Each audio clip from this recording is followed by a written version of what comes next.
I just go wherever it takes us. Yeah, man. I would love to. Well, I'll be asking you questions too, man. Perfect. Yeah. And then I would honestly, like, I've been following you for a while.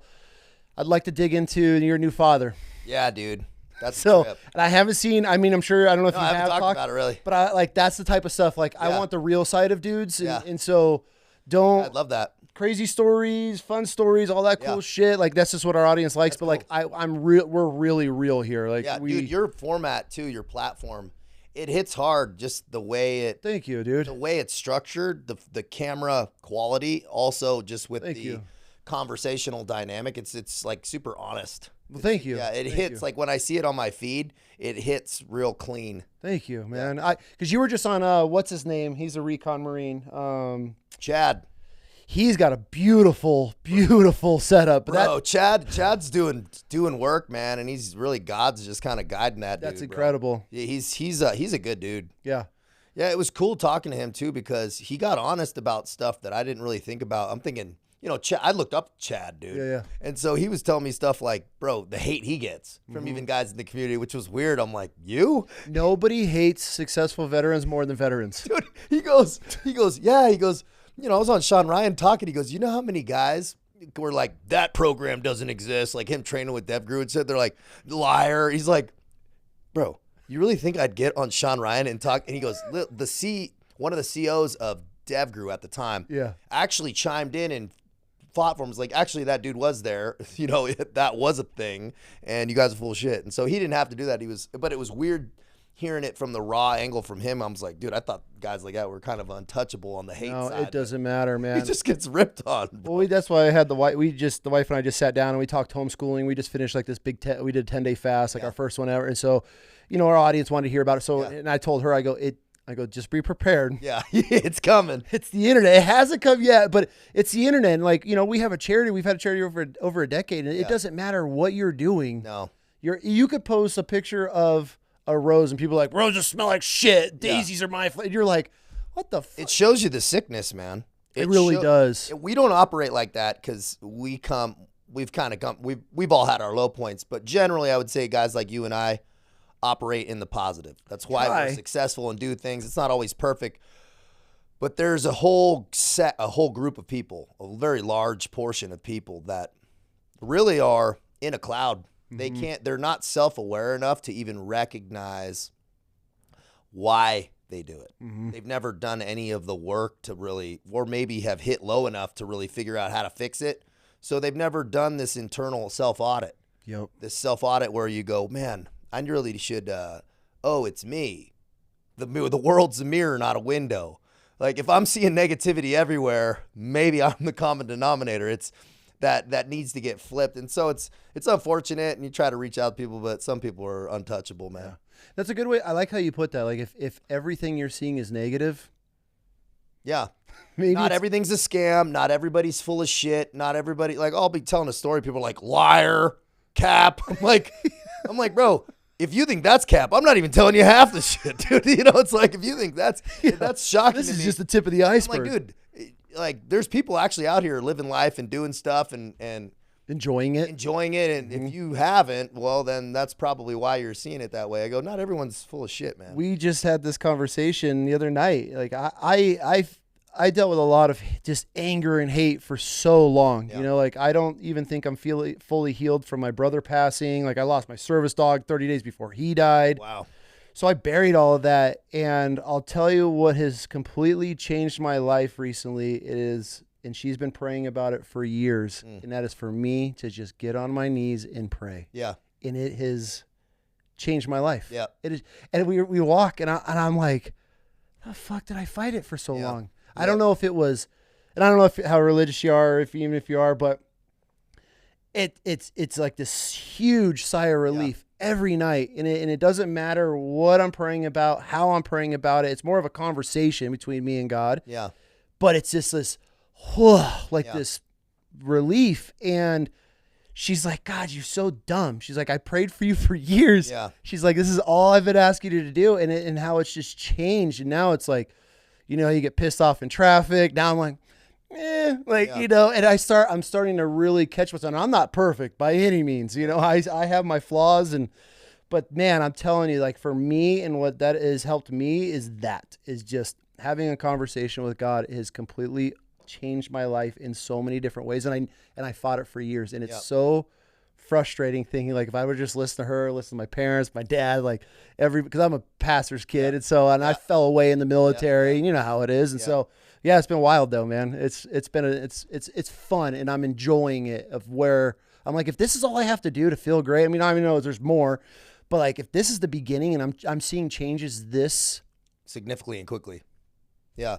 Why not chase it? People will get there when they realize they were linked. I'm super tapped in with faith and the conversation with God. It guides my life, bro. I wouldn't be here without it. And normally, almost always, I would say almost 100%, those people that are throwing that shade have zero connection with a higher source, a higher power, God, any of that. Because when you recognize that there is an orchestration happening, like on a very massive scale, energetically, things are happening. There's no such thing as chance. Your thoughts are real things, energies. It's all, we're all one piece of one, not to get too woo-woo guru, but we're all connected in some way. And these energies are real. And when you start to recognize these universal laws and principles and applying them to your life in the sense that there's no such thing as closed doors, open doors, closed doors. There's a ledger, man. It's black and it's red. And when you stop stacking karmic debt on yourself by throwing shade, doing weird shit, being weird, hate, all that's coming back to you. And when you get out of that, I saw I was reading something that said 85% of the world is caught in the guilt shame loop at the bottom on the map of consciousness, guilt and shame being at the bottom. They just circle in it. And they just circle guilt, shame, whether it be food, vices, cheating, lying, whatever it is, they're stacking karma and they can't get out of it. They might reach higher levels, touch it a little bit, but they'll fall back down. God and that connection, when you really tap into, I'm going to hold myself to a higher standard, to the standard of not my own judgment of what's moral, but actually the word of what is, that's the standard. We're not the standard for ourselves. And when people start doing that, then your own morality can't lead you in the right place. They say, trust your gut, be very cautious of your gut and your just emotions. Yeah, trust your gut instincts. I understand. But when you're starting to operate on your own morality and your vision might be skewed, especially when you don't have some type of true north to what is good and right and how you should act. It's significant when you open up that dialogue and you recognize that it's always with you. Always with you. Anywhere, anytime. Anywhere, anytime. And that and you're tapping into that God frequency, man, and it's a warm fuzzy for real. It's there. And Chad said something on that. He said, dude, God's real. It's like gravity, man. That connecting force, it's universal and it's very, very powerful. All you got to do is reach. All you got to do is reach, man. And there's something significant about like you getting on your knee. There's something significant about like letting down that guard and that like what you resist persists. Did you have a problem with it? Did you fight it when you started to, or did you jump right in? Well, I always, since I was a child, I wasn't raised religious. My parents, tried different. I was exposed to many different things. I would say they were probably Catholic, but they didn't raise me Catholic. But you're God conscious. I was very God conscious, and I wasn't told it, but I always felt like a real connectivity. And even in real bad times, I was never like, oh, there's no God. I was always kind of like, well, man, fuck this one up. I need you now. I'm going to try to get out of this one. And honestly, I was always very, very cautious or very cognizant of not praying for things. Yeah. Trust me, I've prayed to get out of stuff for sure. But I've never been like, oh, I want, this new shiny thing. But I was always like, just please give me a little bit of strength to get through this. I'm not sure type thing, or, suicidal states and times I've been in. And God, I get the chills when I think about it, man, because the voice was as clear as like you and me talking. Yeah, it was very, very powerful on some of my lowest points, and it was like, and I tell people like, well, how did that voice come? What did it say? And I said, verbatim, it was like, you pussy. It's verbatim. It's like you're think of your mom. They say, God wouldn't speak to you like that. I said, wrong. I said, God will speak to you in any way to get the message clear to you. That's how I needed to be spoken to at the time to snap me out of it. Right? It was. Sack up, man. You have a mother, a sister. What kind of damage are you going to leave for them when you're in this, if you go down that road, and that's not an honorable road, man. Like sack up, and that's kind of what pushed my trajectory in the Foreign Legion was just that hard right, and I'm glad it came to me when it did. So welcome to the show, man. I guess that'll give the guy appreciate it. Listening, I guess we dove right into it, but and we'll continue it. But something that I do different here on the episode, as this platform starts to grow, and I wish bigger platforms would do the same, and hopefully maybe it catches on, but I give law enforcement and veteran businesses, small businesses, an opportunity to send us things. Cool. And I just promote them and I give them to guests for free. Very cool. So all you have to do, if they're like this guy, God-Fearing Lifting Club, he's out of SoCal. Cool. Cop, he's an active duty cop. He's trying to get law enforcement and veterans together through gym and lifting and scripture and things like that. So where are you out of? We're in San Diego. Okay, I'll get in you between connected. San Diego and LA. Are you in Temecula? Yeah. Oh, okay. We lived off Pechanga. We were right there for years. Oh, no way. Yeah. I was literally. Dude, I live in Canyon Lake right now, but we were off just Pechanga, like right near there. Yeah, if you hop the wall of Pechanga, we were right there off of Geronimo, like right there. Yeah, so very cool. Before we fled. Yeah. But yeah. so this, I'll get We'll you be connected with following this suit, guy. probably. We got you. Yeah. So Sea State Coffee, Recon Marine. He got out, started his coffee business. Nice. He's a local guy here, buddy of mine. Packaging's legit. It is. It's pretty awesome. And then the War Machine, he was actually, he's a combat Marine, got out, became an active duty or a law enforcement officer, got shot in the line of duty. Damn. So he gets he does War Machine or platoon cigars. So very cool, make sure to man. send you home with cigars. And then as always, we try to give every guest a fresh loaf. Dude, and awesome. That way, this is our Nutella loaf. It's got Nutella, chocolate dough, I'll do my toffee. all about it. Oh, dude, yeah. Be all about it. I don't know if we had Madison Cawthorn on the show and he dug into it in the middle of it. We're like tearing it apart. So it was pretty hilarious. But yeah, man, it's just my little way of getting back. And I got a bunch of swag for you. So I'll make sure to send you home with a bunch of shirts and gear and stuff like that. But man, I'm excited for this because we have talked for a while. I have followed your journey. We connected a long time ago, man. Long time ago. I was kind of near the beginning, man, just kind of getting out of the Legion back, and we connected on email and probably through the website. And yeah. And so it's weird. It's cool to be here. Got a full circle. Yeah, it was like you're like, dude, I'm rolling through. I'm like, oh man, like we gotta make this happen. And you have one of the wildest stories that I've just put together. Yeah. Through the internet, of watching clips and in other podcasts and episodes that you've been on, and you're a fascinating person to me, which not a lot of people. It was a little less fascinating at times, but I'm sure it's come out the other side, so it's all good. And so that was one of my big things. Like I love giving people an opportunity to tell story and just who you are and what you're about. It's kind of what we do different. It's everybody kind of has their little niche. I give this platform. You could be a businessman. You could be a baker. I had a law enforcement officer's wife on, and he got shot. Cool. TJ, TJ. So yeah. So I asked when they were here, I was like, man, would you like to tell your story of what it's like to be a wife? That's a great perspective of a law enforcement officer that got shot in the line of duty. The man, dude. Yeah, TJ and I have been working together for a while. He's awesome. He's like, man, you got to get him on, and I'm like, he's coming on next week. He's like, I'm missing him. The chances of that are crazy, bro. Yeah, I was like, man, if you know anybody you think I should have on the show. And he name drops you. I'm like, dude, he's coming on like Saturday. He was here Monday or Tuesday. Yeah. And he's like, oh, I'm missing him again. But yeah, he's hell of a story. Like, yeah, he's got that tenacity, man, that grit to kind of get back after it. Well, dude, I guess let's jump into it. Who the hell are you and where are you from? Dude, Taylor Cavanaugh. I'm from San Diego, California. I was raised down there, kind of like right in the middle of San Diego. Okay. And just a kid playing outside, sports, really a good SoCal upbringing. Family had their dynamics. My dad's a prior Marine. And how was that? So I grew up on, like, what brought us here was I was on Tustin. It was like an old Chinook base. It's like condos now, but we were there in the late 80s, early 90s, like beginning of early 90s. He was 6 in and out. He wasn't a career guy.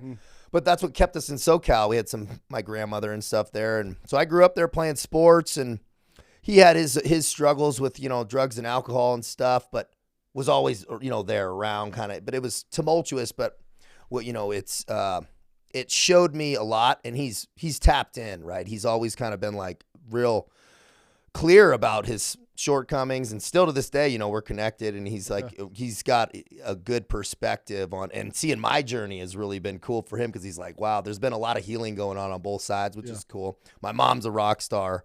She was the kind of the rock of the family, teacher, Are they still together? Your mom No. and dad? Okay. No. It was I was a one night hookup baby, pretty much, man. And they stayed married for 16 years. It was tumultuous, but that was how it went down. Okay. And I have a little sister though, also, and she's great. Lives up in Bishop and rock climbs, but it was good, man. Sports were pushed. My dad had been a very high level bodybuilder before, played football, and my mom was an aerobics instructor. She actually started the Semper Fit thing, dude. Oh shit. Yeah, dude, back in Orange County, bro. She was like, oh, they tapped her in to do Semper Fit for the overweight Marines and stuff. So it was.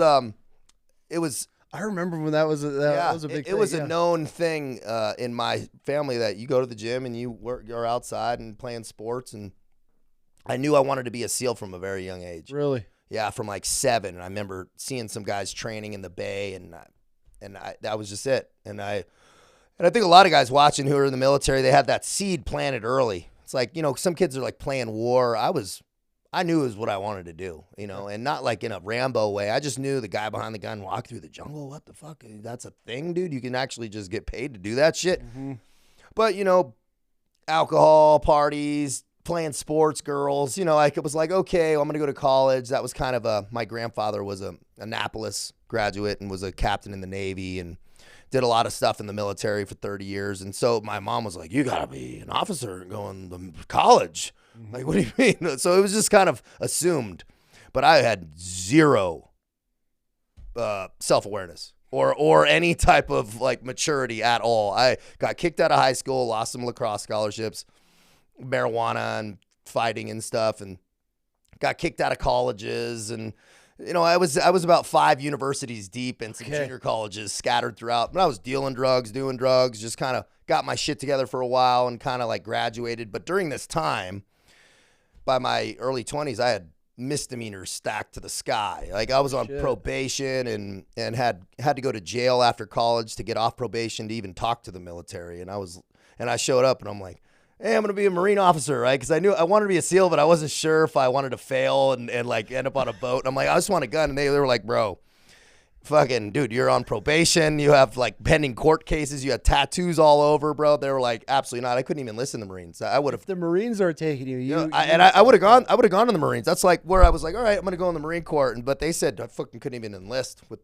with my tattoos. What year was this? 2009. Okay. 2008-ish. Okay.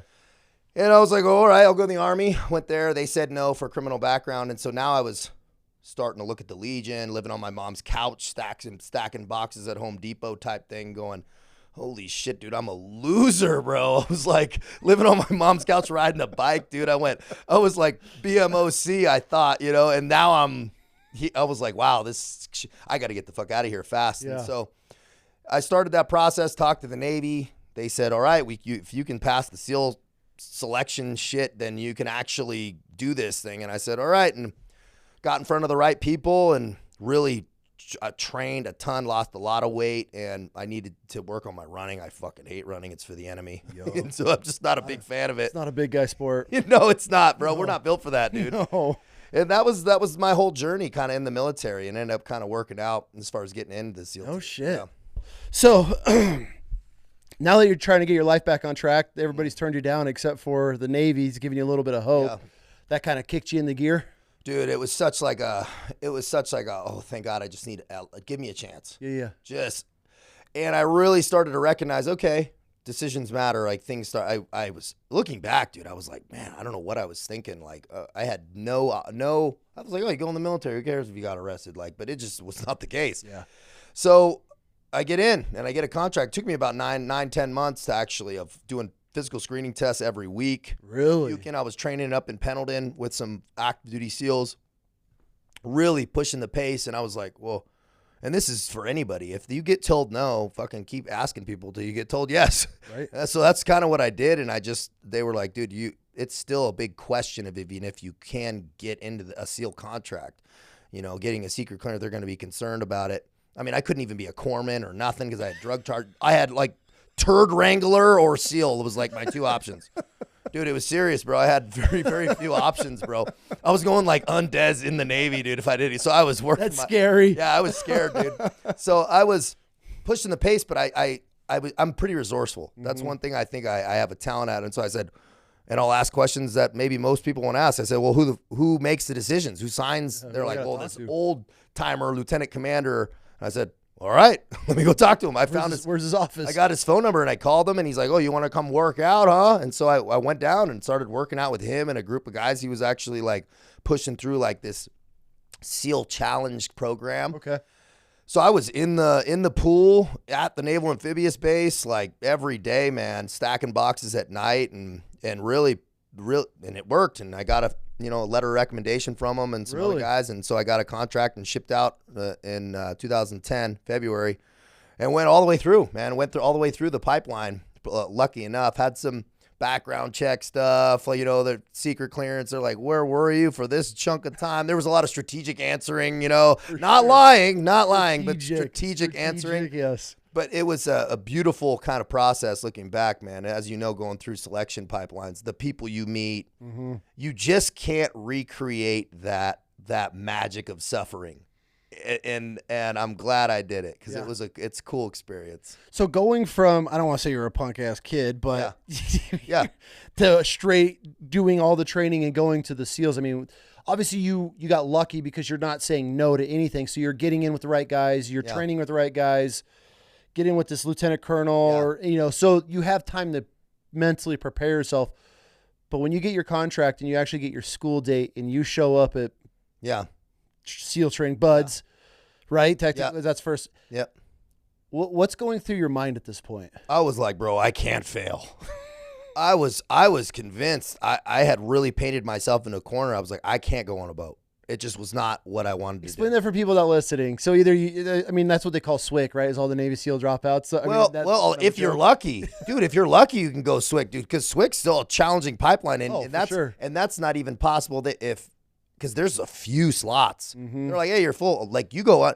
There was a guy, he was a safety from Notre Dame. He failed, and then he went on Des Navy, enlisted, right? There's bad stories where you're like chipping paint and you have this high-level athletes and stuff, and I'm like, for sure. I was worried about injuries. I was worried about failing. I don't like heights. The obstacle, everything was really hard for me except the swimming. I'm pretty good in the water. So that was all pretty simple.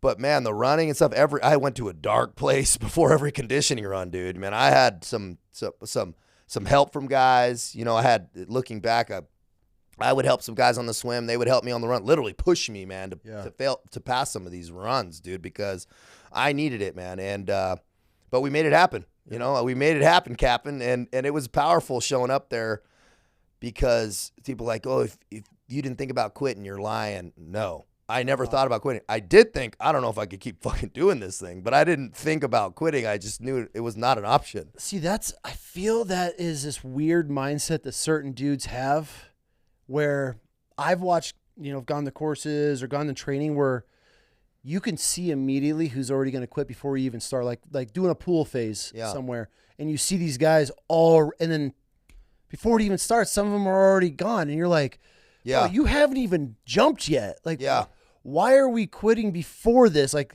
it's not even like in my mind, like I'm gonna quit. I'm like, I might not make it. Yeah. I might literally cramp and I can't physically finish, but like quitting in these courts, like I never understood that. Did you see that a lot? I saw it a lot. It's you take it now into business and stuff too. It's like, it's harder to quit. It's like, I'm going to hold on to this thing and make it work. Yeah.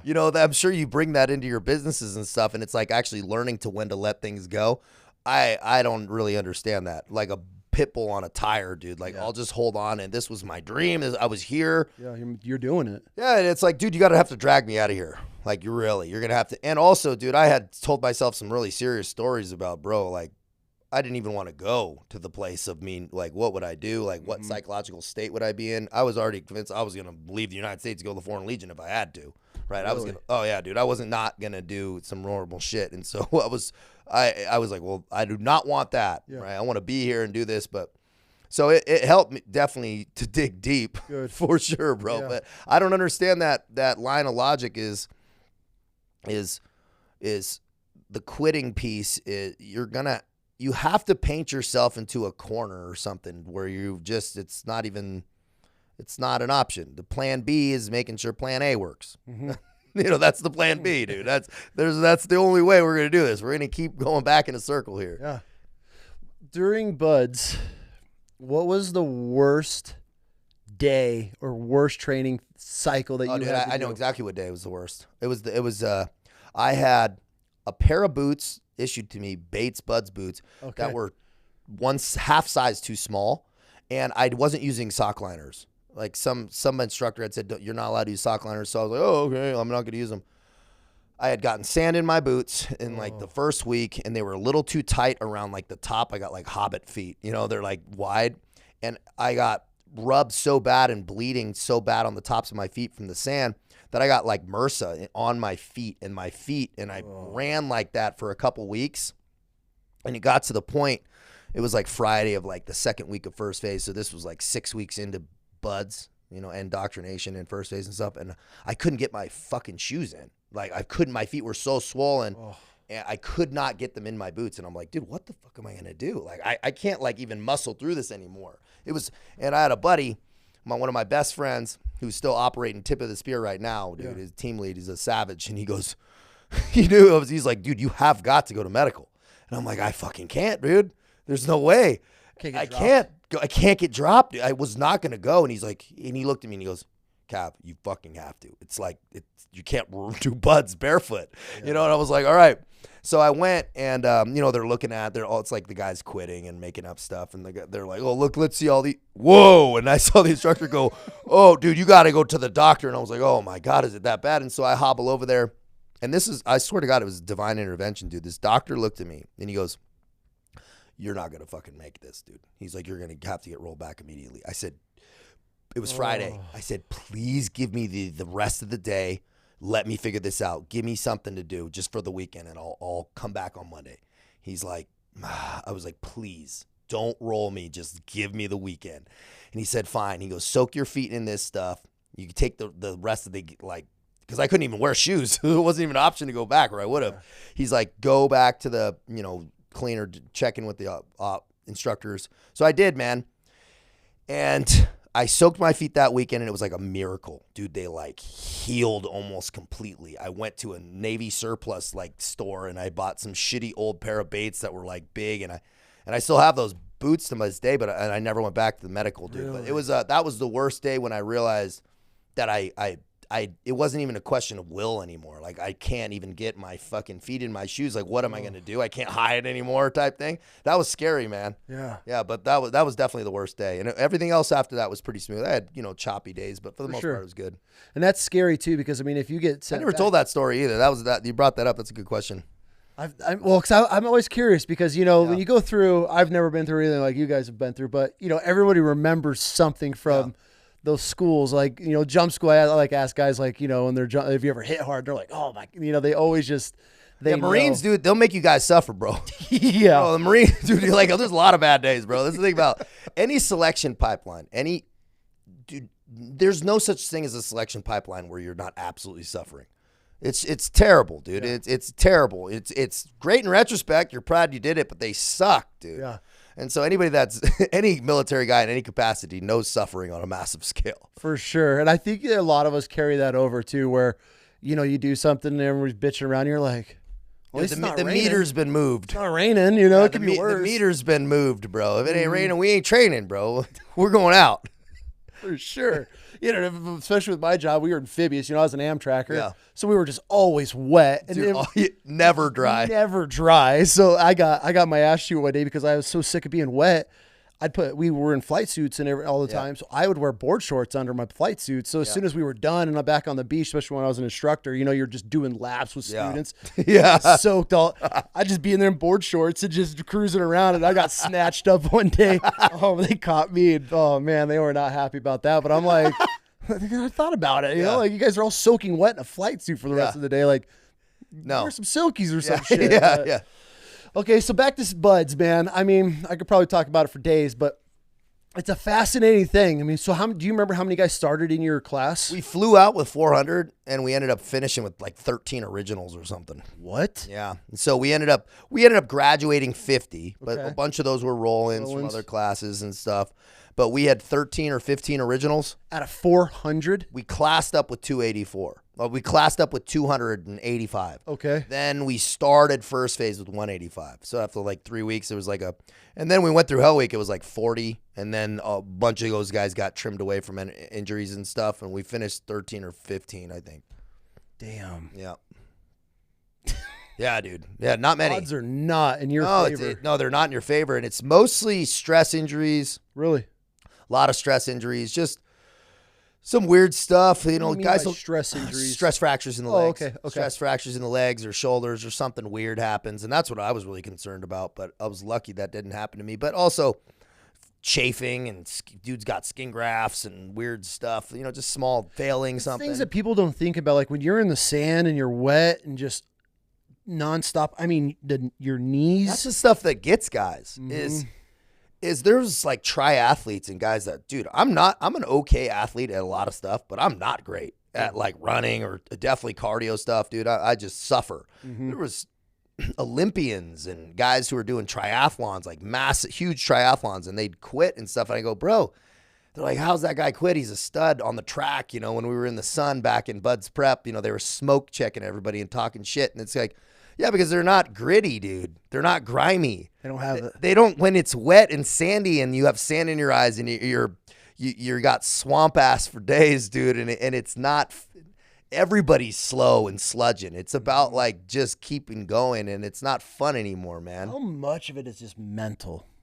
I would say people go, oh, it's 90%. I'd say probably 50-50. Yeah. Like you got to have some backup, but I'd say 50% mindset and 50%, you know, I was always like, what if I just keep going? Yeah. How will it work out? Like, what if I just keep putting, like, I don't think I can keep running, so I was like, well, I can't keep running this pace. Well, I'll just kind of slow down, but not stop. And dude, I got hammered. Dude, I had guys like Eddie Gallagher and my instructors and Marcus Capone, dude. Those are my first phase instructors, bro. Oh my God. Bro. No mercy. Great SEALs, solid motherfuckers. I got a lot of respect, you know, and but tough, right? And they were coming back from big employments, and they were like, dude, we're gonna be I ended up being at Team 7 with him, you know, and so I see why the community's so small. They're vetting you, dude, and I was wet and sandy on almost every run. They're like, Cavanaugh, you're goon squad, and I'd be in the goon squad, but I'm like, whatever, dude. Like, I'm just going to stay until they tell me to leave. It's going to end eventually. Yeah, I'll just stay, dude. And if they say you're done, okay, but they're going to have to drag me out of here.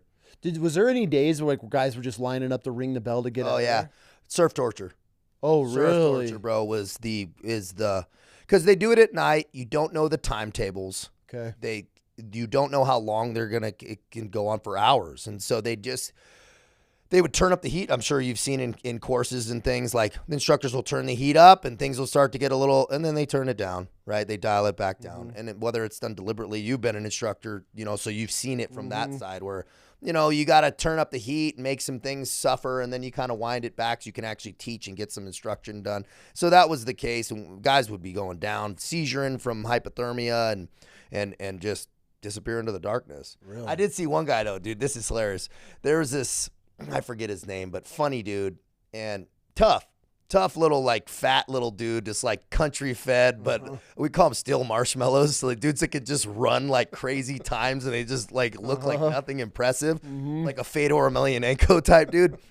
And he goes, and they go, hey, we have donuts and coffee, sprinkles in the ambulance. It's hot coffee, but we're waiting for a quitter. So the first quitter gets to partake, and it's night. We're freezing, dude. And I see him get up and he runs, and I'm like, no way is this guy quitting, dude. I never would have thought that.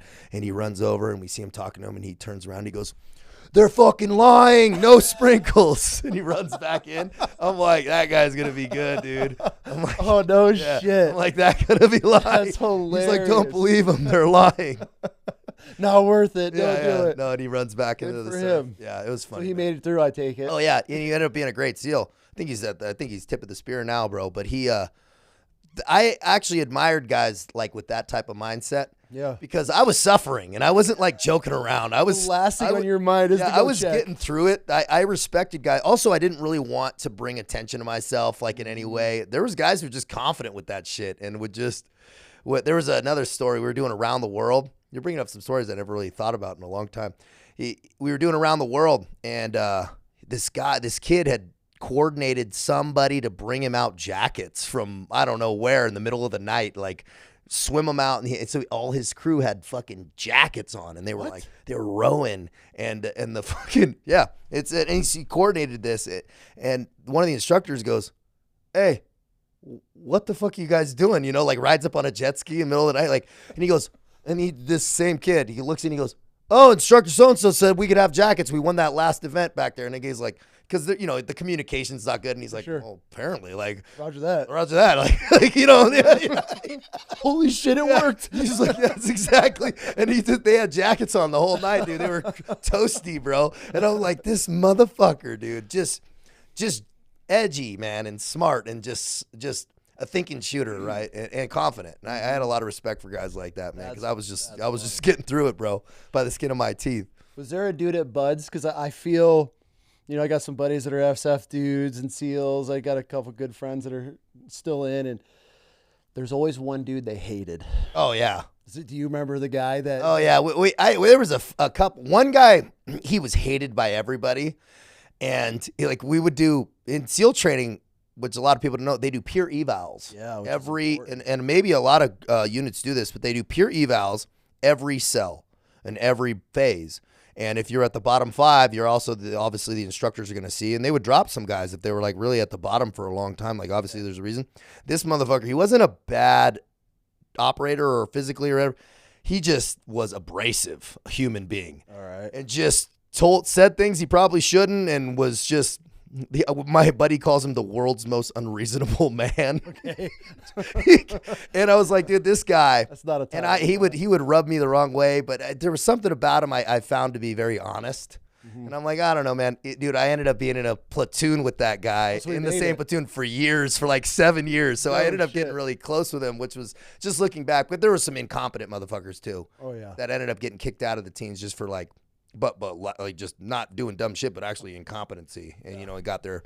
And there's guys like that at every pipeline that are going to slip through the cracks. You got your bottom 10% guys. And so that was definitely a piece. Every course has a guy that you just. Yeah, and you're like, well, how the fuck are you still here? They're just tough in the right ways, you know, and just, but you got to be tough or smart. What do they say? You got to be one at least, you know. Dumb and tough. Yeah, dumb and too tough. Stupid to quit. Yeah. It doesn't realize that he shouldn't be able to do those things, you know. Everyone's watching. Like, how the fuck? Yeah, we had a couple of those guys. Man, so after Buds, I mean, what's next for you? Do you so in the SEALs? I feel like the non-SEALs in the civilian world, everybody thinks that everybody's an operator. Yeah.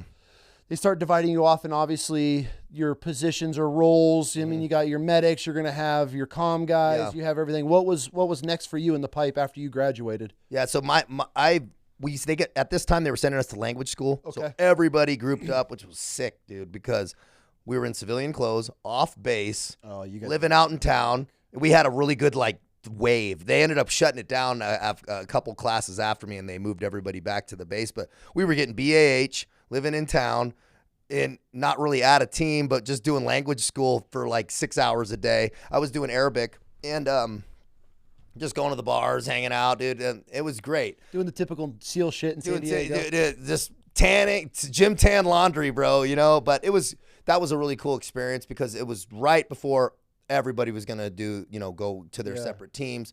The medics went, back east to do their 9-month thing. And for me, I volunteered for comm school, dude, of all things, because they said, all right, everybody can take, and this ended up setting my career up great because of this one decision. I was so happy to be at a team, dude. Yeah. I was like, already in San Diego, I'm home. I'm like, where am I going to go anyway? But I just wanted to be there, dude. Oh. So our team was coming back from Afghanistan, a long deployment. So they had some gaps in schools and guys were gone.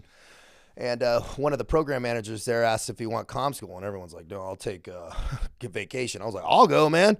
I'll go. That one decision set me up on a wave that was great because, I learned radios. It wasn't a super sexy first job, but learned some stuff. And I was out there doing some stuff. But then I came back and they go, hey, we need a comms guy to go to JTAC. But it was but you got to leave January 1st. So all the older guys were like, just coming back from Afghanistan. They're not trying to leave January 1st. So I'm like, I'll go. So I went, dude. And I up in Fallon, Nevada, working up there with the fixed wing and passed that, did really well.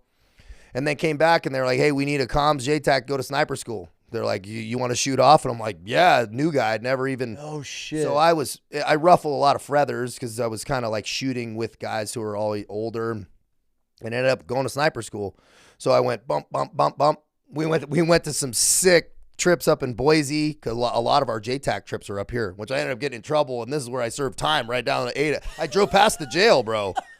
Ada County, dude, was my jail. I was like, it was a trip, bro, because I looked back and I went, man, full circle coming here talking to you. I got my baby, fiance, driving back in the sick Tahoe, and it's like, life's good, man. And it took a long way to get back here. It's like, and my fiance said something. She goes, it's nice to be able to come back here and create like good memories here. Yeah, because I was coming to court here forever, like fighting for my life, bro. Fuck Idaho. Fuck yeah, well, you know, I really liked Boise a lot, and but that was kind of the flow for me. So I hit a really good clip, and we did some small operations, but that was just the workup. And I got a lot of good responsibility and early promotes, and was in a really good clip for a long time leading up to our first deployment. Let's talk about sniper school real quick. Yeah. What's that like? As a SEAL, I mean, you're in it now. How long are you in? I mean, obviously you're not designated to, or you are in a team. Yeah, that's Team 7 at this point. Team 7, and now you're just knocking out training. Yeah, knocking out How long schools. are you in before you went to sniper school? So, dude, I was at Team 7 for about 8 or 9 months by the time I went to sniper school. Is that quick? Really fast. Okay. Usually you have to usually you go through a first deployment. You're there for a couple of years. Shit. And so older guys usually get it. Were you catching flack for that? Oh, yeah. Okay. Oh, yeah. I had to put gloves on a few times with guys, you know. But it was what it was. It was a shoot off. They didn't give it to me. We had to go shoot, you know, down, actually take a test, you know, multiple, you know. Like, so it was like, they're like, we're taking the guy with the best scores. And he shit. Yeah. So it wasn't like they just gave it to me. We had to go do a shoot off at our ranges and what'd that consist of? iron sights. You're qualifying just to try to get a seat at school. Yes. Okay. Yep. And so they're just rack and stacking it. Okay. And it's iron sights on an M4. Marine Corps style, huh? 200, you know, it's ranged at 200. So probably the same exact test. I'm pretty sure it's standardized. And it was good, dude. And sniper school was fucking awesome. Really? It was awesome, bro. Really? Stressful as shit. Okay.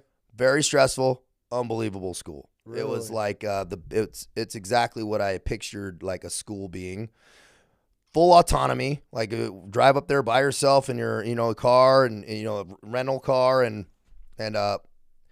check in. And they're like, okay, here's your weapons. We're shooting the 300 Win Mag and a Scar Heavy sniper variant, you know, and then the 50.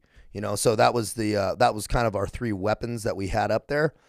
And dude, the stalking, the this, the that, it's at Atterbury, Indiana.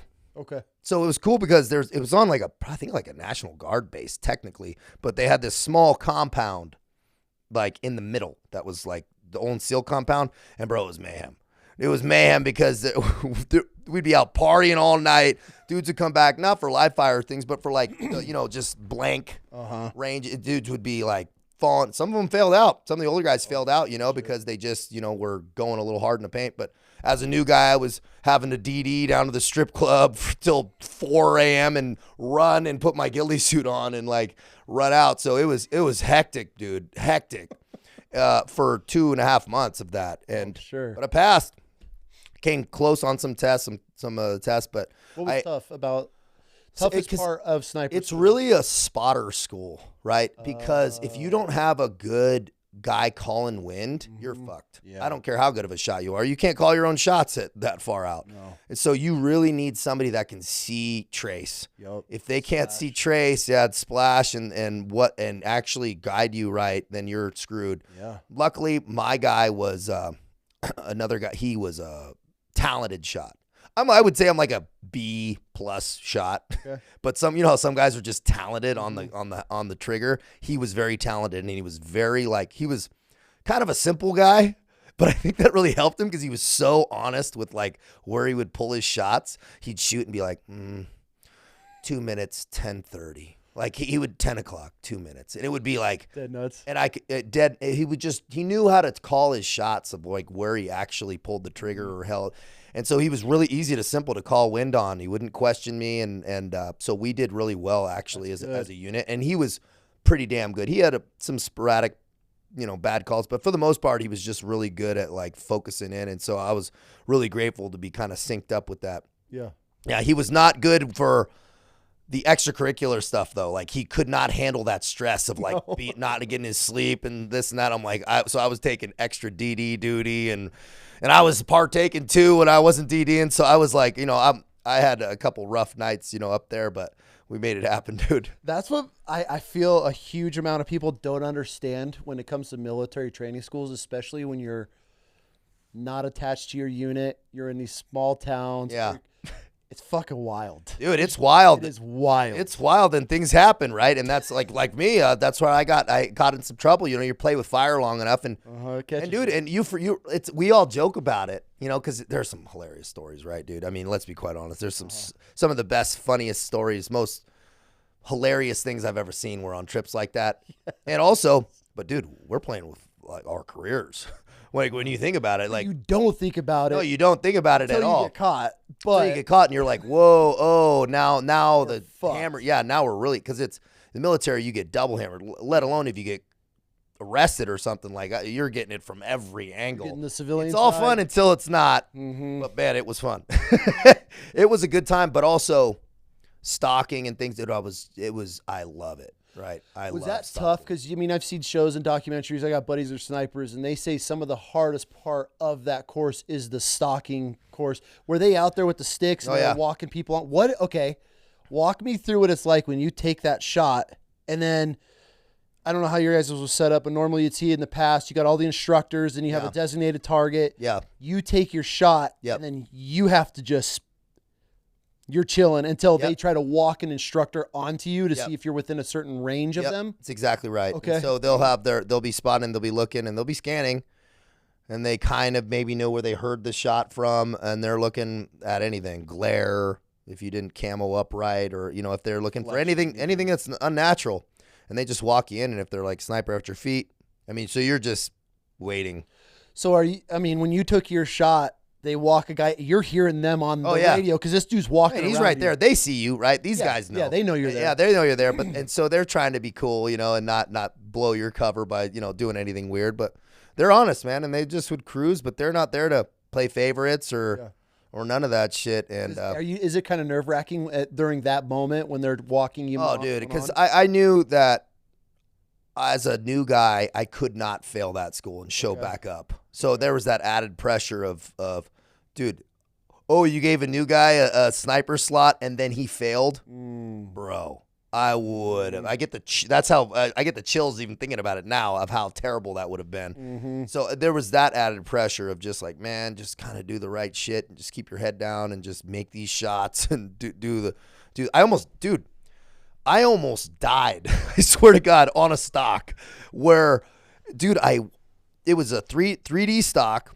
I never told this story. It was a 3-dimensional stock and it was a live fire shot. Okay. And I used to bring like a little fanny pack of water, like almost none, because it was hot. It was summertime in Atterbury, Indiana. Smoke check hot, but I always like to travel as light as possible. I'm heavy enough, dude, so I like to be light. And I would freeze my little thing and put it in a hunting fanny pack, and have the, all the stuff going in it. But dude, I went Winchester on water. I'm like, I'll be good, right? But it was a 3D stock, and I was an idiot and didn't listen to the brief in the beginning of like what bearing to take on the way out.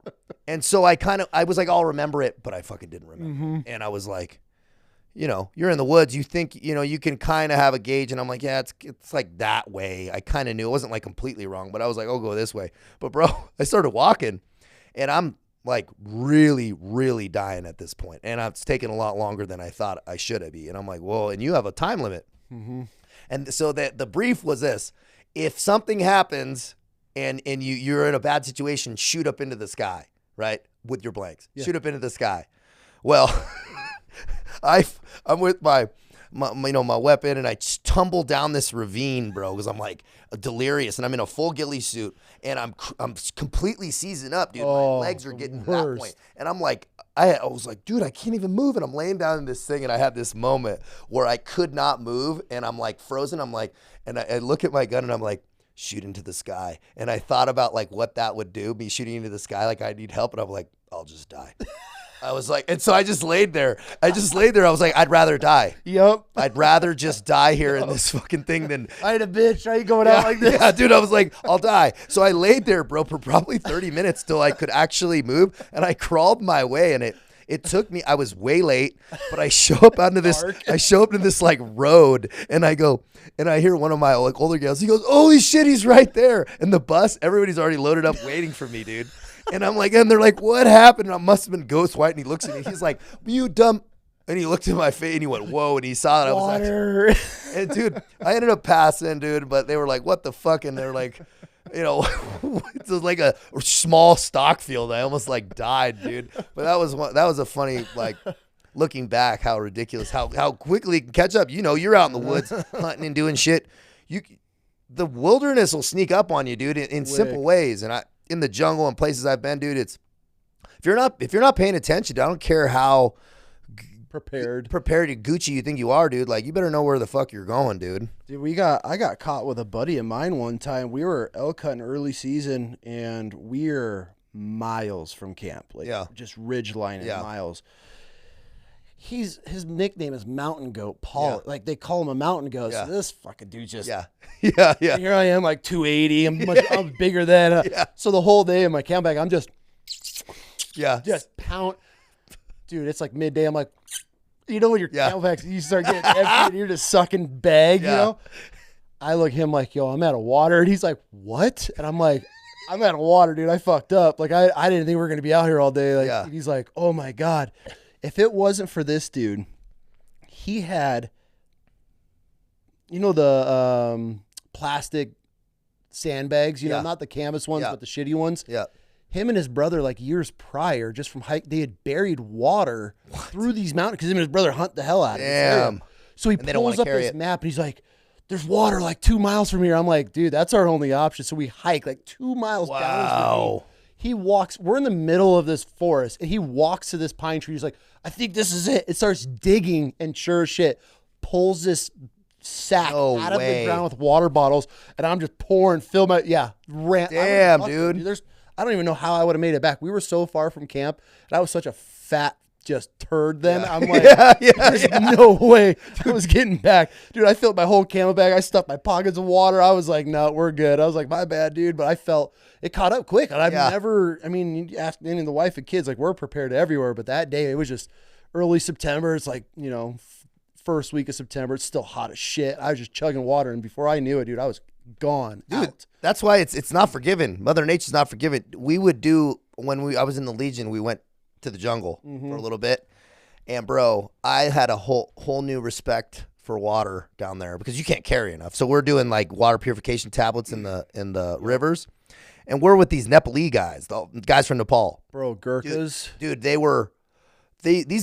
were guys who couldn't make Gurkha, right? So recognize these guys grow up in the mountains, and people that don't know, Gurkha selection is like one of the hardest in the world. Yeah. And it's like they take like 200 guys a year from all of Nepal. So imagine all these guys screening, and they check your teeth, and you got to be the right height. There's like all these different things. So a bunch of those guys who don't make it, who are still studs, go to the Foreign Legion. So Foreign Legion is like 10% Nepali. A lot of people don't know. It's like a fucking huge chunk. Okay. And savages. And I was at the mountain regiment, but we got sent to the South American jungle, and I'm walking, and I'm dying, bro, on like another like FAM mission. It's like training. What are we really opping yet? It was like intro to the Amazon jungle, and I'm like, dude, I'm soaked, right? Soaked. You never dry off. I was soaked, and it wasn't raining either. I was just wet from sweat, and I'm Winchester on water, completely Winchester. And I was like, I'm a new guy in the Foreign Legion. I'm not gonna say shit. I'll just die again, dude. I guess, well, this is what's happening. But it was getting extreme to where like I was going like fantasizing about water, and I look over at one of the dudes, and he's smoking a cigarette, completely dry. We've been walking all day. He's bone dry, and I was like, qu'est-ce qui se passe? Vous avec de l'eau, which is I'm asking him in French, like, you have water, and he goes, oui, and I go, tu perspires pas? And he goes, and I asked him, do you sweat a lot? And he goes, No, pabuku, not a lot. He's smoking a cigarette, completely dry, all water stacked. And I'm like, just a little sip, dude. And I'm fucking, save me, bro. Save me. This dude smoking a cigarette in the middle of the jungle. Isn't it wild how different we're built from guys? And like you humbling. It's actually, dude, it was like kind of disheartening, dude, because they'd be charging in the mountains, in the jungle, bro. And I'm like dying carrying a chainsaw. Like they'd load me up a little bit for that American love, you know? Yeah. But dude, I was be hurting, dude. But still, from that point on, I was very, very careful about water, dude. Serious to this day, dude. I have I won't go hiking and shit without like normal, a decent supply. Yeah, I was deployed with a guy. We actually have been trying to track this dude down. His name was Eckenrode. He joined the Marine Corps just because he wanted to do obstacle courses. Had no idea what the Marine Corps was about.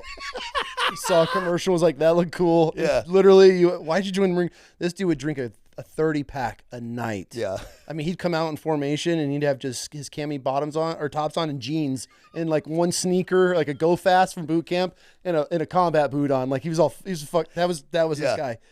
He was on my team in Iraq and we'd go in houses. He'd take over a house or something like that. And we were searching for weapons and all that and flipping the little mats and all that shit. He'd be in the kitchen going through everything. And finally, one time I go there, I'm like, Vacaro, what the fuck are you looking for? He's like, I need some Coke. I need cola. He would fill his camel pack with RC, that RC cola shit that they had over there, like the orange slice shit. The cans, the old school pops that you would find. Yeah. He would fill his camel pack with that shit. That's all he drank. I never seen, and I would be like, Agron, you got to drink water, bro. You're gonna be a heat Kaz. Like, yeah. He's like, I'm good.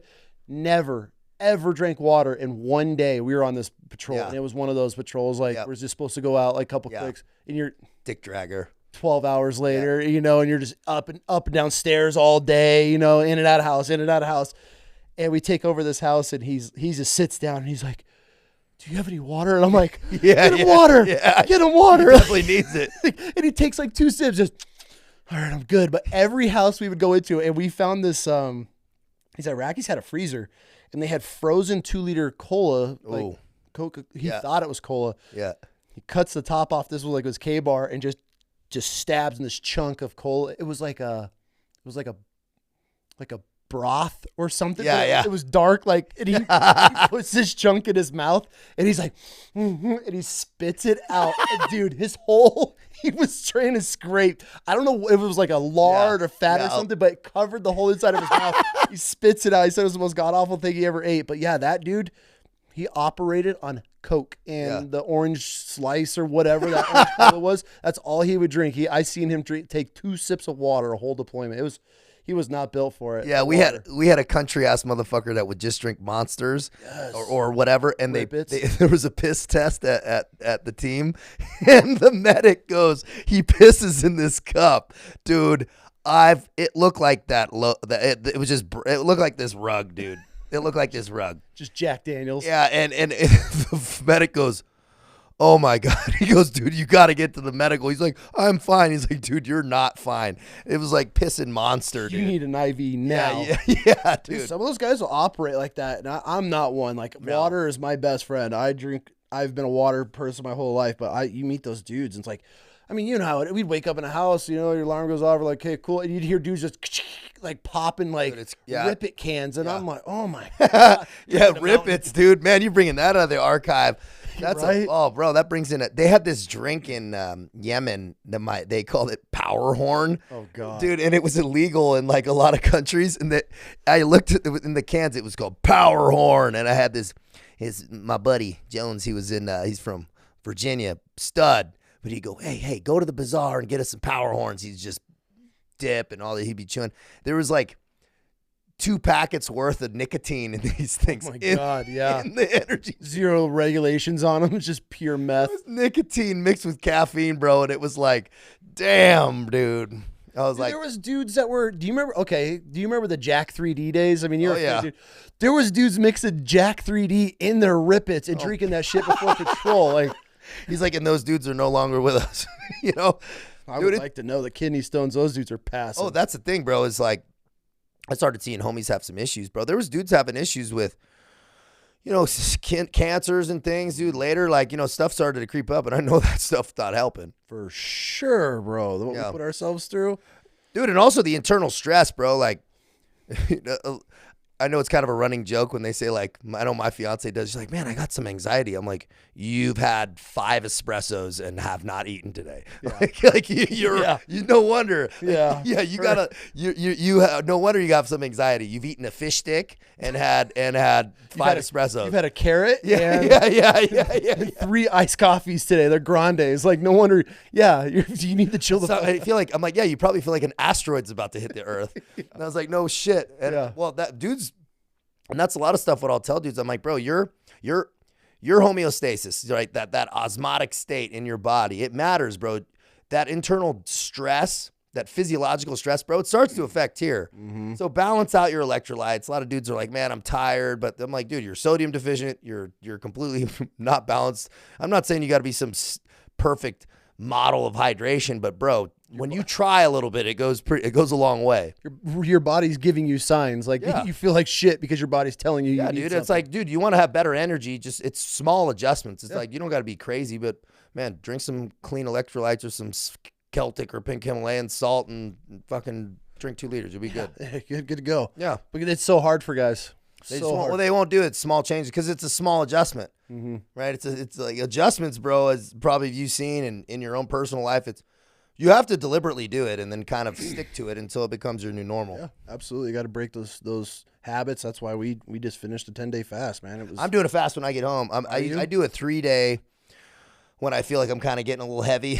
I'm getting a little heavy right now, dude. I do a 2-day only water. Yep. I even cut out coffee, which I hate, dude.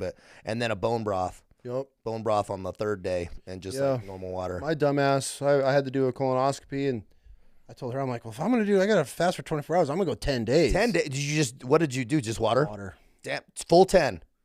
Isn't it amazing what the body can do? Yeah. And especially somebody like, you hear the joke like, oh, he's a big back. I call myself a fat back, dude. Yeah. I mean, look at this fucking bread, right? Like, look at the house I live in. You know, like I got a bakery. Yeah, I have a bakery. You know, and so, but I didn't do my fast for weight loss at all. Like that wasn't my goal, even though I'm starting this fitness journey and getting back into it. But it was to flush my body, and I started doing all this research and everything, and it was like, what the fuck? Like, why the health benefits, especially for dudes? Yeah, HGH production, dude. Your HGH grows, your stem cells start rebuilding, your gut line. It's like giving your body an oil change. Yeah, that's a really good way to describe it. And so and that's what kind of triggered me because, like I said earlier, like I lost my brother to cancer, and then this doctor, and I see it, and he's like, man, it was on a podcast, and this guy's like, okay, if you were to get diagnosed right now with cancer, what's the first thing you would do when you got home? And the doctor goes, 10-day fast. Didn't even hit a beat. He goes, 10-day fast. Wow. Clears out cancer material, cancer cells, dead, dying, damaged mitochondria, like flushes your gut lining. Why the 10 days? Because that's when you hit autophagy, which is where your body starts healing and flushing. So when you're putting your body through that much stress, and I'm not an expert, this is my first 10-day fast, your body, you're starving your cells. You have these damaged mitochondria in you that are kind of being fed, so they're stuck to your stomach lining. But when you starve yourself, when you stress your body, it sheds everything. Yeah. Start shedding at least. And so when you hit that, I believe it's autophagy stage. I could be wrong. Good word. Am I saying that wrong? Am I saying that right? I'm an idiot. I'm a Marine, bro. Don't. Sounds right. Easy Instagram, social media. I'm not an expert. Yeah. No, send it. It'll go viral, dude. Like, right. This guy. This is my retard. Like, yeah. My ChatGPT told me otherwise. Yeah. Okay. Well, so I started digging into it. I'm like, okay, and then this guy goes, if you can do 2 10-day fasts a year, you decrease the chances of cancer by 70%. Wow. That's substantial. That's my thought. That's substantial. Right? So my mind, I'm like, okay, and I'm sure we have the same thought process. Yeah. I'm like, so if I suffer for 20 days a year, I'm not eating, I can decrease the chances of cancer by 70%. That's a no-brainer. That's pretty incredible. For me, that's a no-brainer. And then I started like, okay, what's a 21 You're day? like, what if I do 40 days? You know, it's like, does that, That's how my mind works. But I started doing all the research, and from what we found that's where the ledge is. You accomplish 90% of your 10-day fast, at least from what I've researched, in the first 10 days. After that's when you really get spiritual. Yeah. That's when you really get connected with yourself. That's when you really start breaking habits. Yeah. Your taste buds reset. all that. That's the 21 day. Cool. But as far as the autophagy, I believe you're hitting it like at that 6-7 day mark, and then that's when your body starts flushing. Wow, so that's interesting. No, I'm gonna do one of those, dude. I'm doing it twice a year. We should do one together then. I'm down. If you're in. You want to talk about changing other people's lives, bro? We should actually plan on doing one together. I had so many people, and I was just doing like a daily update. I probably, no exaggeration, I mean, it might not seem like a lot for people, but I had at least 30 people that jumped on immediately. Wow, that's powerful. And I told them, you don't got to do 10 days. You could fast 2 days, 24 hours, 17, whatever it is. But the way that my mind and I'm wired is, if I'm going to try this, I want the full experience. I want to suffer through everything so I can be like, okay, did this work, or was it worth it? And what's crazy, and what it felt like, and so you could have firsthand knowledge. Yeah, knowledge is power, right? Yep. And so what's crazy about all of it is, 3 days after my fast, I woke up with some of the most excruciating pain I've ever felt in my life. Really? You could ask my wife. She's been with me for 17 years. I've never not walked in anywhere. What's your pain tolerance? You can chop my arm off. It's like 5. I'm good. Yeah. Dude, they come out with a wheelchair and they're like, you want to sit? I'm like, I was pale. Really? I thought I had like a ruptured spleen. Didn't know what was going on. She rushed me to the hospital. I'm throwing up a bunch. Excruciating pain. Like something I've never felt. I'm literally in this hospital bed. Wow. Put me in a coma. Put me in a fucking coma. They hit me with two doses of morphine. They're giving me Dilaudid. Wow. Nothing's even, they're like, are you good? I'm like, no, I'm dying. Like something's wrong with me. Get a full body scan, passing a kidney stone. Wow. So then I have to go see this urologist afterward. After you pass it, you piss in a little screen, and then you got to take it in from the... Yeah. And it's this little Indian woman, and she's talking to me, and I'm like, listen, I just finished a 10-day fast. Do you think this caused it? And she goes, yes, but no. She goes, it didn't cause the kidney stone, but your fast flushed this kidney stone out of you. And I'm like, really? And she's like, in our culture, she goes, this is why it's huge where we fast constantly, because when you put your body under that stress, you're flushing your body. And I'm like, that was the whole reason I wanted to do this. So some people will be like, yeah, fuck that. But for me, and I was like, okay. Some people think, yeah, fuck that. If I flushed a kidney stone, that in my mind was a success, is proof that I am flushing out of my body. So that was about day 3? 3 days. So I stopped on a Wednesday, and Saturday, I believe it was, is when I passed that kidney stone. And it was 24 or not 20. It was. Oh, so it was 3 days after I finished. So you're. Oh, so 3 days after you finished the 10 days, then you're just like eating normal. I never felt it go, because you hear people hear it in their back. Right here, right in my guts. Morning, I woke up. So I had fired it quick. Got me. And so, but the eating part is, people are like, dude, you crush a steak afterward. I'm like, God, I wish, but I didn't even have those cravings. Like, you just kind of got back on your normal. I got broth. We got miso soup. Ease back into it. I'll be honest with you, and some people, I told a couple of my buddies, they looked at me like they couldn't believe what I was saying, and they were like, dude, what's it like eating for the first time after 10 days? And I was like, I'll be honest with you, if my kid wasn't filming me doing it, I would have 100% cried. Dude, going from a dude like a lunchbox. I love my food. Yeah, like a lunchbox. When I sipped that miso soup for the first time, it was euphoric, bro. You got me excited about it. It was euphoric. I was gonna do 3 days. I've done them, but now I'm like, now I got new information. Now I can push the pace. That's good to know, because I was like, well, I didn't really know about the benefits, but also, I bet you start to see how much of our day revolves around food. That's the biggest thing. Which is like, you're like, why? Like, what? It's like all these things. It's like you sit down, you want to grazing. And you're like, when you don't have that, it's like, okay, what do I do with my fucking hands? I'd catch myself in the kitchen, standing staring at the fridge, both doors open. I'm like, I'm fasting. What am I doing? Yeah. What am I doing? Yeah. I just walk by and I'd go in the kitchen. Yeah. I'd go to fill my water bottle up, and I'm looking for. Yeah, because you're in the graze mode. How much weight did you drop? 23 pounds. I'm holding, so I started at 256. Yeah.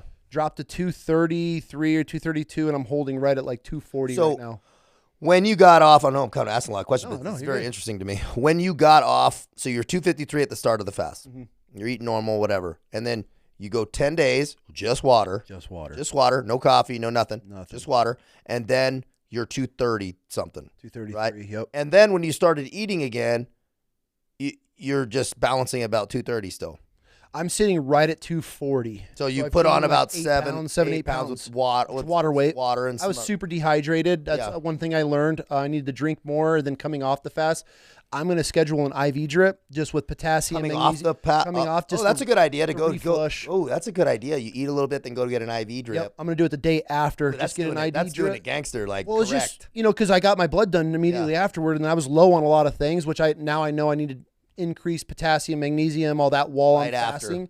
Well, while I'm fasting, we found a really good powder electrolyte that I needed. I wasn't doing it enough. I needed. So while you're fasting, are you doing electrolytes too? Just electrolytes, but it's not a pill or anything. It's just a powder electrolyte because you got to think you're flushing all of it. So would you? So you're going to take a powder electrolyte with your water and sea salt and That's it. Magnesium. The magnesium and everything is in that electrolyte. Okay, so it's like a clean powder or something? Yeah, I'm curious. Clean powder. Okay, all right, good. It's just an electrolyte. Magnesium, potassium, I think something else in there, but then salt. Cool. That's it. I didn't drink or do anything else after that, and so, but it was life-changing for me, and it was enough for me to be like, okay, I could do this twice a year. Damn, that's cool. That's kind of a cool thing because it resets your daily flow of like that hovering around and eating and this and meals. You probably get a lot of work done too. I talked to my buddies and they were like, oh, I don't have any bad habits. That's a person who's got some bad habits. You can't. There's nobody in the order. Yeah. And so, but I told him, I was like, dude, even just going to the bathroom, because once you're cleansed for that long, you're not passing anything because you're just drinking water, so you're just pissing. I would sit on the toilet for hours and just scroll. Yeah. Broke that. Yeah. Grazing. I mean, just the nonsense. The one thing that I wish I would have done differently, but I had so much interaction, so many people asking and jumping on as I was doing it. I wish I would have fasted from my phone as well. I want to cut out everything because I feel that was the only, I need my breaks from just electronics. So next time, I don't know if I'm going to be able to film beforehand or whatever, but I'm going to clear that off. Have somebody else film and post. Yeah, I'm going to get all off social. I'm just going to go ghost for those. That's powerful. That time, just so I can be completely. That's cool, man. Yeah, I recommend it. You just dropped some real knowledge on me.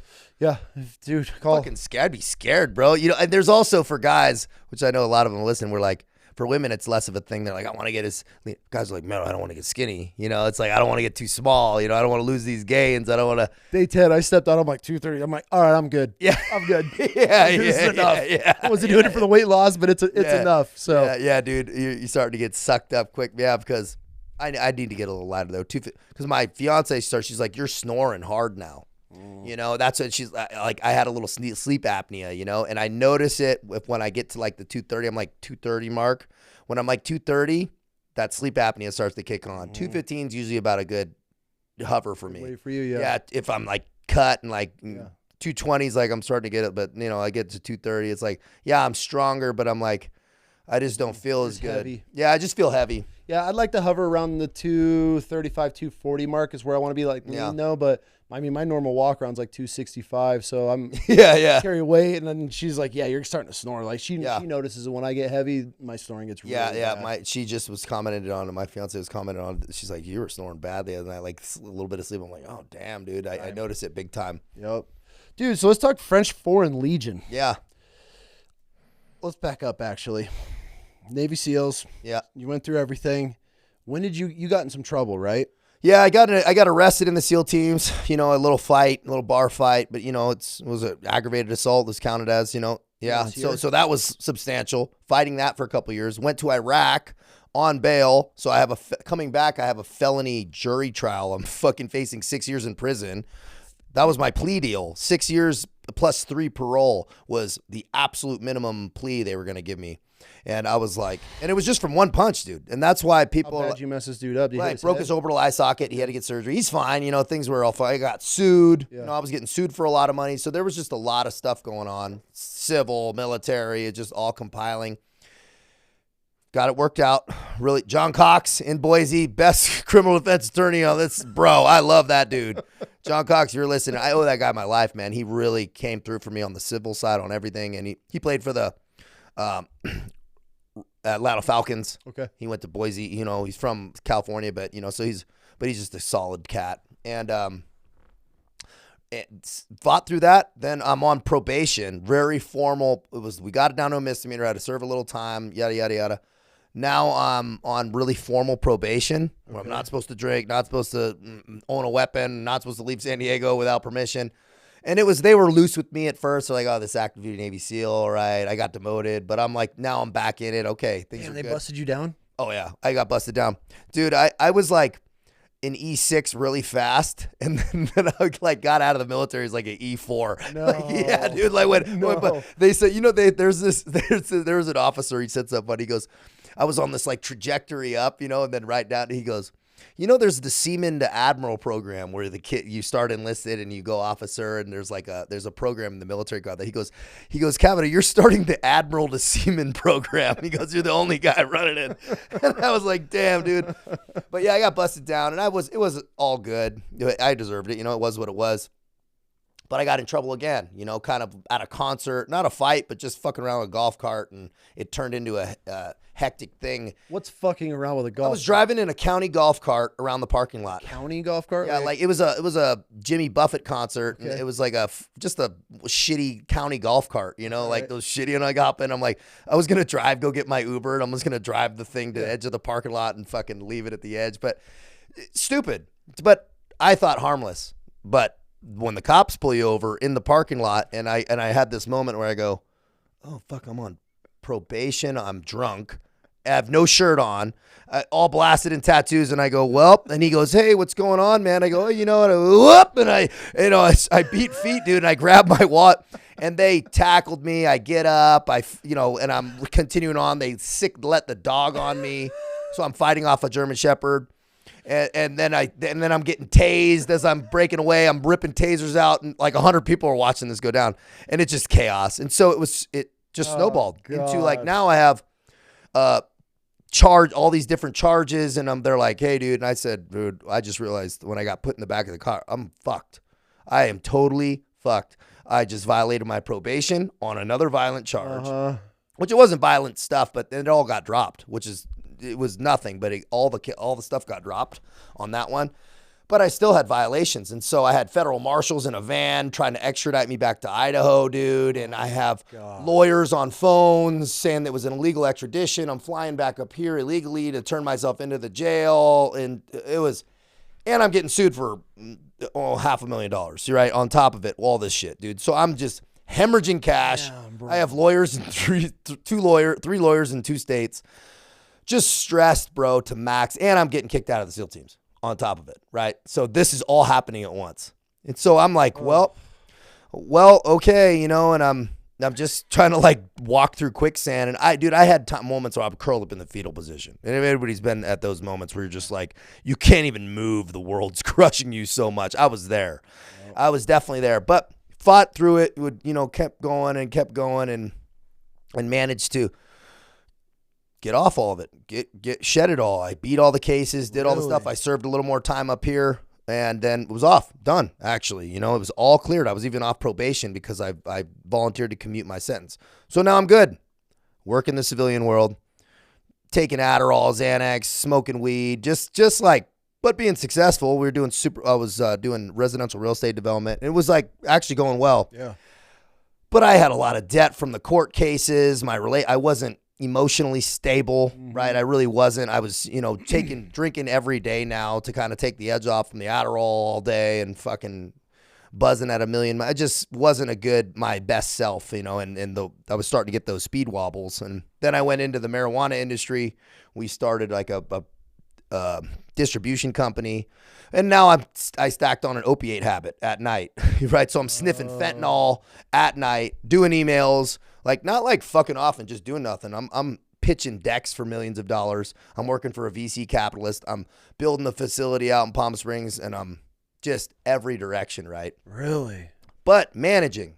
And so people would just leave me alone. They're like, fuck it, dude. The dude's still crushing it. Like, but I was getting speed wobbles, right? I was starting to miss meetings, starting to miss calls. I was starting to get very fucking abrasive and violent with like my then girlfriend. It just was like, it catches up. You can't bend reality. And dude, you're stacking karmic debt, and that's not God's plan for you. And I was at this time, to kind of bring it back to that faith piece, was I don't even remember having a conversation with God during that time. None. Right. I was like completely, and that's the thing about addiction is it's so self-serving and selfish because you're like, I want to feel like this. I want this. Me. Stacked with the ego, stacked with all the other shit and stress and just, I didn't have time for it. You know, yeah. I may have thought like, but I don't even remember being on that frequency at all. And it all came crashing down, man. And I lost everything quite literally. Like, and then I'm homeless in my truck months later. Really? Yeah. Realizing that I have $6 in my bank account. Everything's gone. Job, everything's gone. Right. And that's when I had that moment of like, fuck, dude, I'm homeless in my truck and I got nowhere to go. That was like a powerful moment for me where I went, oh, this is how it happens. It just sneaks up on you one day. And I'm sitting in there. I had been smoking DMT in my fucking car. And like, I'm in the jungle in Hawaii near where the volcanoes are erupting and stuff. And it's like kind of powerful place. Completely cut off from comms or anything and by design. And I just would go to these walks through the jungle, bro. I'd gone like straight native. I got like no shoes on, like no shirt, just walking through, looking over cliffs. Like, oh, I'll jump off that. I was like, it's not high enough. And I sat down on this log, dude, just all up in my pity party, but hurting, like really like, man, I don't know what I want to do. I was tired of trying, dude. I just was always trying so hard to, maybe it's some insecurity as a kid or like I need to show, I don't know where it comes from, but I just always felt like I needed to prove myself in some way or whatever. And now it was all gone, right? I was like, felt really pathetic, you know, and not proud of myself. And that's when that voice, authentic voice of God kind of spoke to me and was like, sack up, dude. Really? Sack up, man. Like, is this how you're going to fucking hang up the cleats, bro? Negative. Like, so that was like, all right. And I kind of stood up, man, and I was like, all right, man. I'm like goosebumps, man, because I was like, all right. You were contemplating at that moment? Oh, I had a sawed-off shotgun in my truck that I had acquired somewhere in Hawaii. I don't know where the fuck I got it, but I had a sawed-off shotgun in my truck, and for 3 days I was thinking about blasting myself. Really? But I was like, I didn't want the mess. I didn't want something. So I was like trying to figure out logistically how to do this in the right way to like make it less impactful. And dude, it wasn't like, oh man, it was like pretty pragmatic. Like, I'm fucking done, dude. I just don't want to do this anymore. And that's when I just decided, I was like, I ain't fucking doing that, dude. I was like, if I'm going to die, I'm going to do it with my boots on, at least. I was like, maybe the Foreign Legion will send me somewhere. I'm not like on a death wish, but whatever happens, happens. But I'm going to let fate have that. I'm not going to be my own fate. Yeah.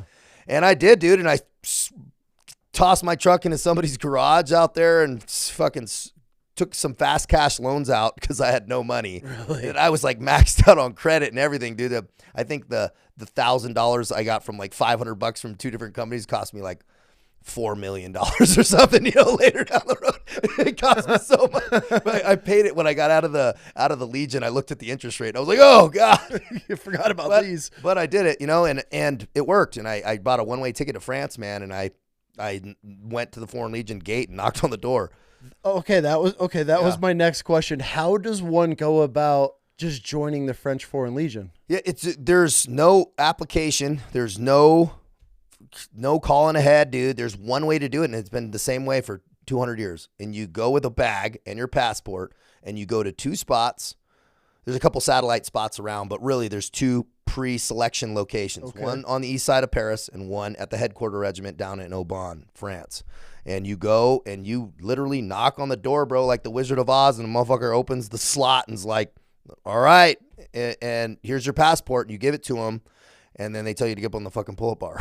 That's the first piece. And really? Yeah, immediately, dude. No questions, no. And if you're lucky, if you pass everything, you won't see that passport again for 3 years. I didn't see my passport for 3 years. Really? Yeah. They took I got a fake name. They gave me a fake European passport with a fake name. Trent Clayson was my name. Trent Clayson, bro. and it was powerful, man, because they take your initials and they use your same initials, and they know you're not French, so they give you, United States, but a European Social Security number, and however they do it. But that's the process, dude. And really, then you start a pre-selection process in civilian clothes, where you're kind of waiting in this like process of everybody from all over the earth is here. Dude, you got kids from Africa, South America. Are there certain times? Like, is there a slot where you have to show up? Oh, bro. Or is it just 24/7? Dude, 24/7, 365 days a year. You go knock on that door at Christmas morning, they're fucking open the door. Really?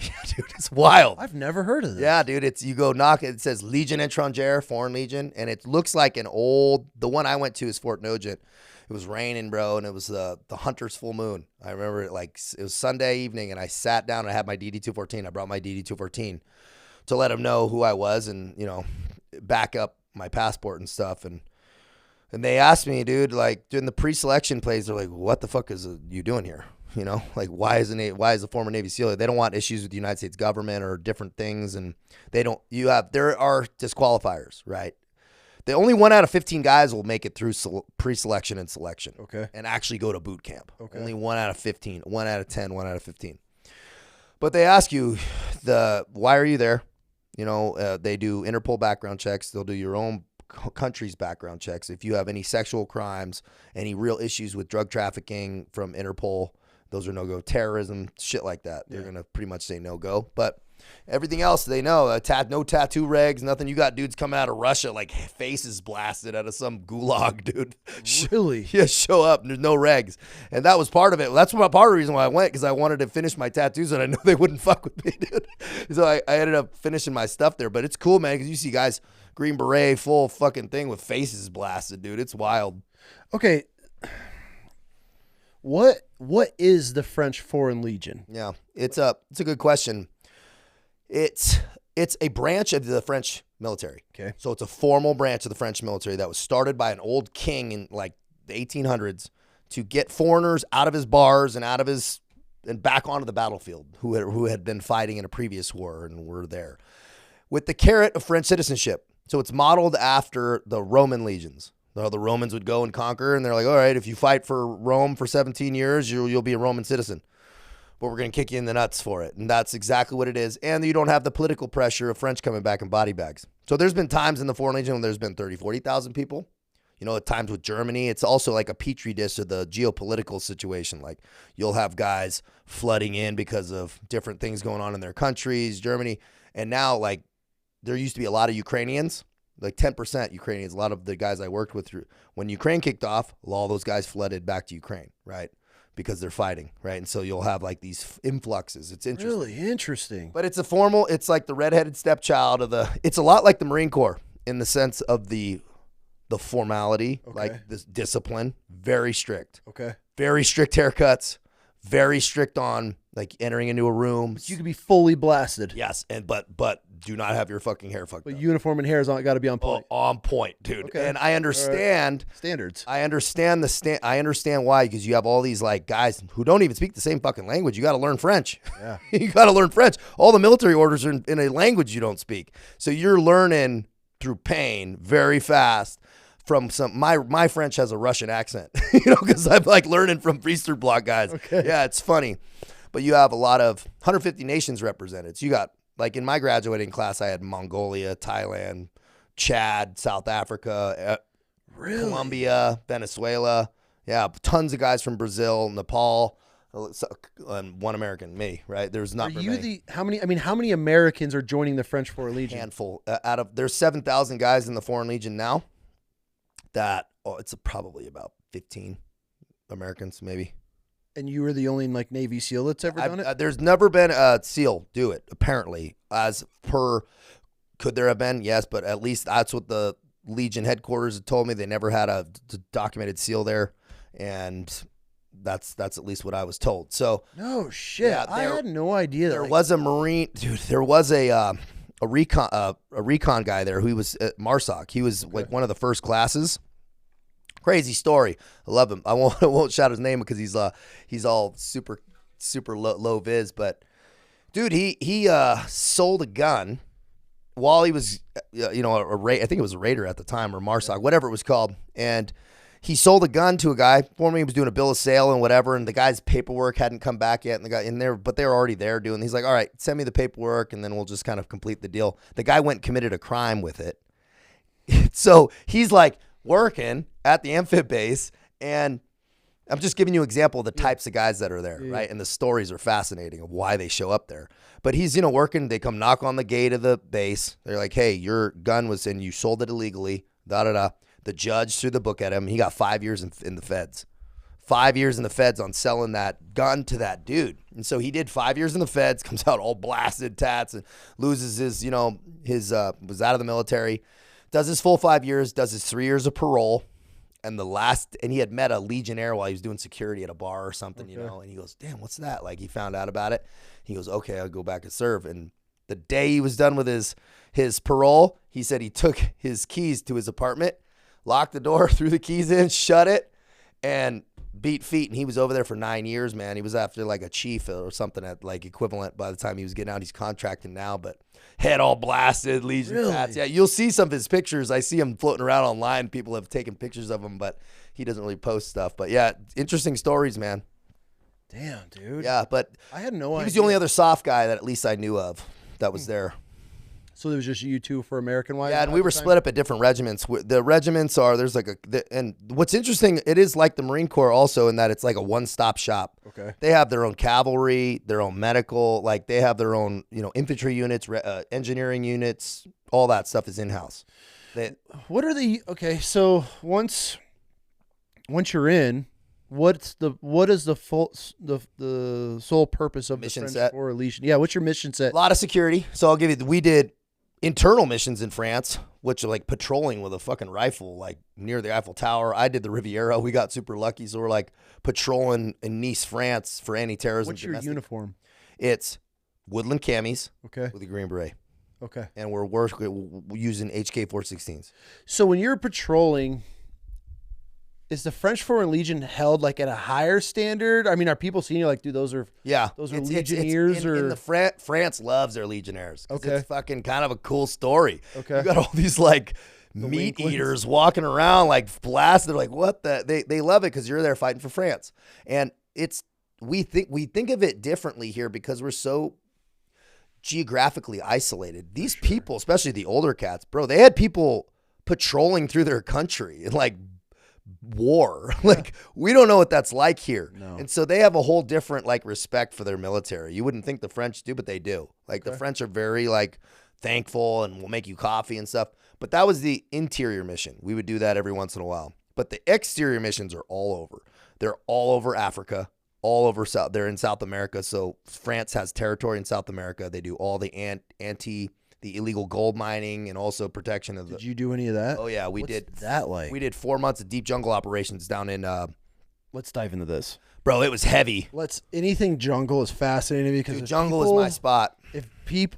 Awesome. Because if people don't have experience in the jungle, it's one of the worst environments on the planet to me personally. Bro, it is unforgiving. Yeah, unforgiving, dude, and also dangerous because it will catch up to you so quickly. Different than the mountains, and I was at a mountain regiment working in the Alps, so I have in the Foreign Legion, so I have like a very stark contrast of both those environments. The jungle was powerful, not to mention all the insects and things you're dealing with. Everything there, the water, destroy you. You really have to have your systems down of how you're setting your stuff up at night, your boots, you're hanging everything up. Like you it's like the ground's lava. Like you don't set stuff on the ground, it's going to get completely swarmed by stuff. So there was a lot of that, really cool moments, but we would hit gold mines every fucking day on a patrol. I thought it would be like, oh, maybe we do an op, and dude, we'd go on a 14-day op, 7 in, 7 out, hit 1 to 2 every day on the way in. What are you looking for?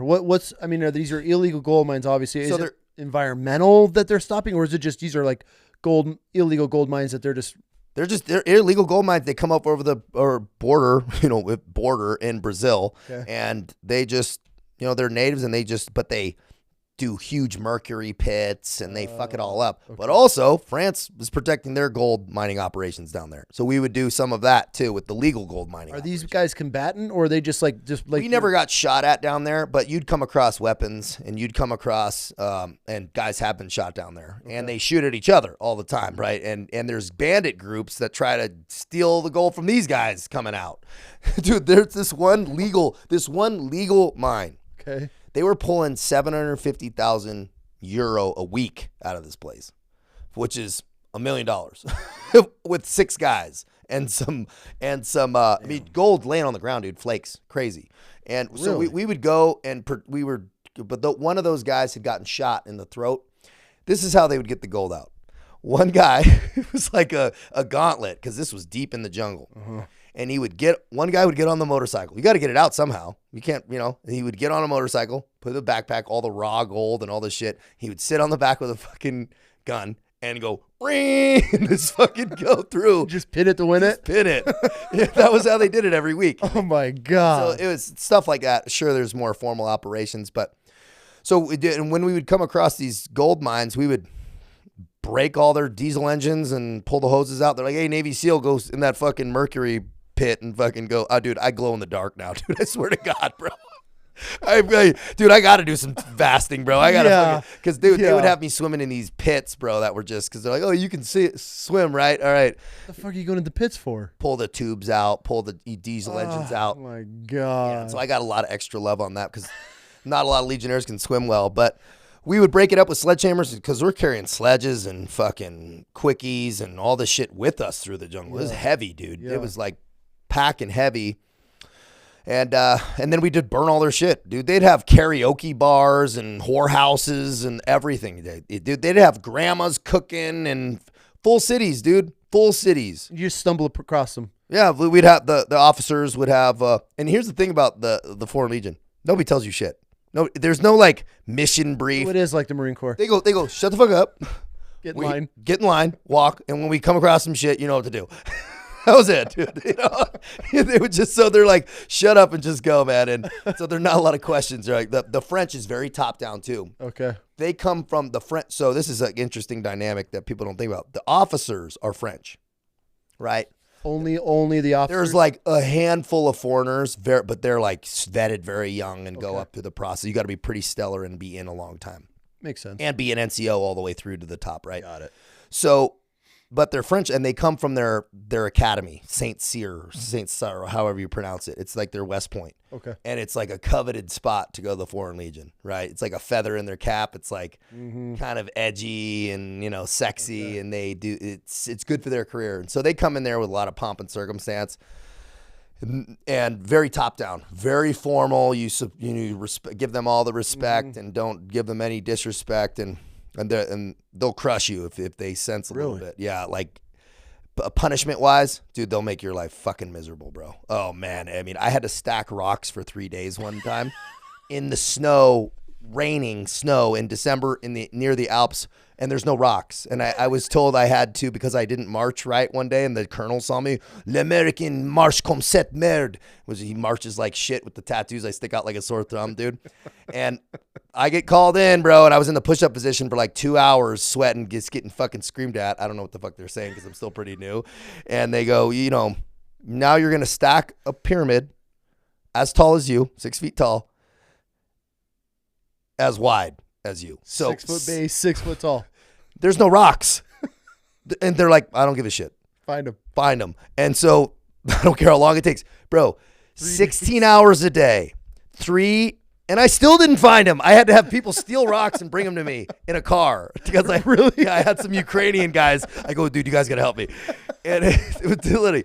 And so and that's how long, but in the freezing rain, but the Legion's an interesting spot. And once they're punishing you, they leave you alone. Right. It's like, how in the Marines you get kind of reprimanded, that EMI, it's like, all right, he's paying his toll, like it kind of decompress you. But that's just an example, and they love to run, dude. Those motherfuckers are some of the best cardio monsters. The French military in general is all about like light is right. They don't eat much. Dude, they don't eat breakfast. They don't eat hardly any protein. I was dying, bro. And the Marines, the military guys out there, they're like, oh, you eat breakfast and eggs and shit. You're at the, DFAC or whatever. Nope. Bro, I was like, all right, when we eating breakfast? They're like, we don't eat breakfast. Dead serious. And they're like, here's your piece of bread and your fucking black coffee. Charlie Mike, bro, we're doing a 13-mile run.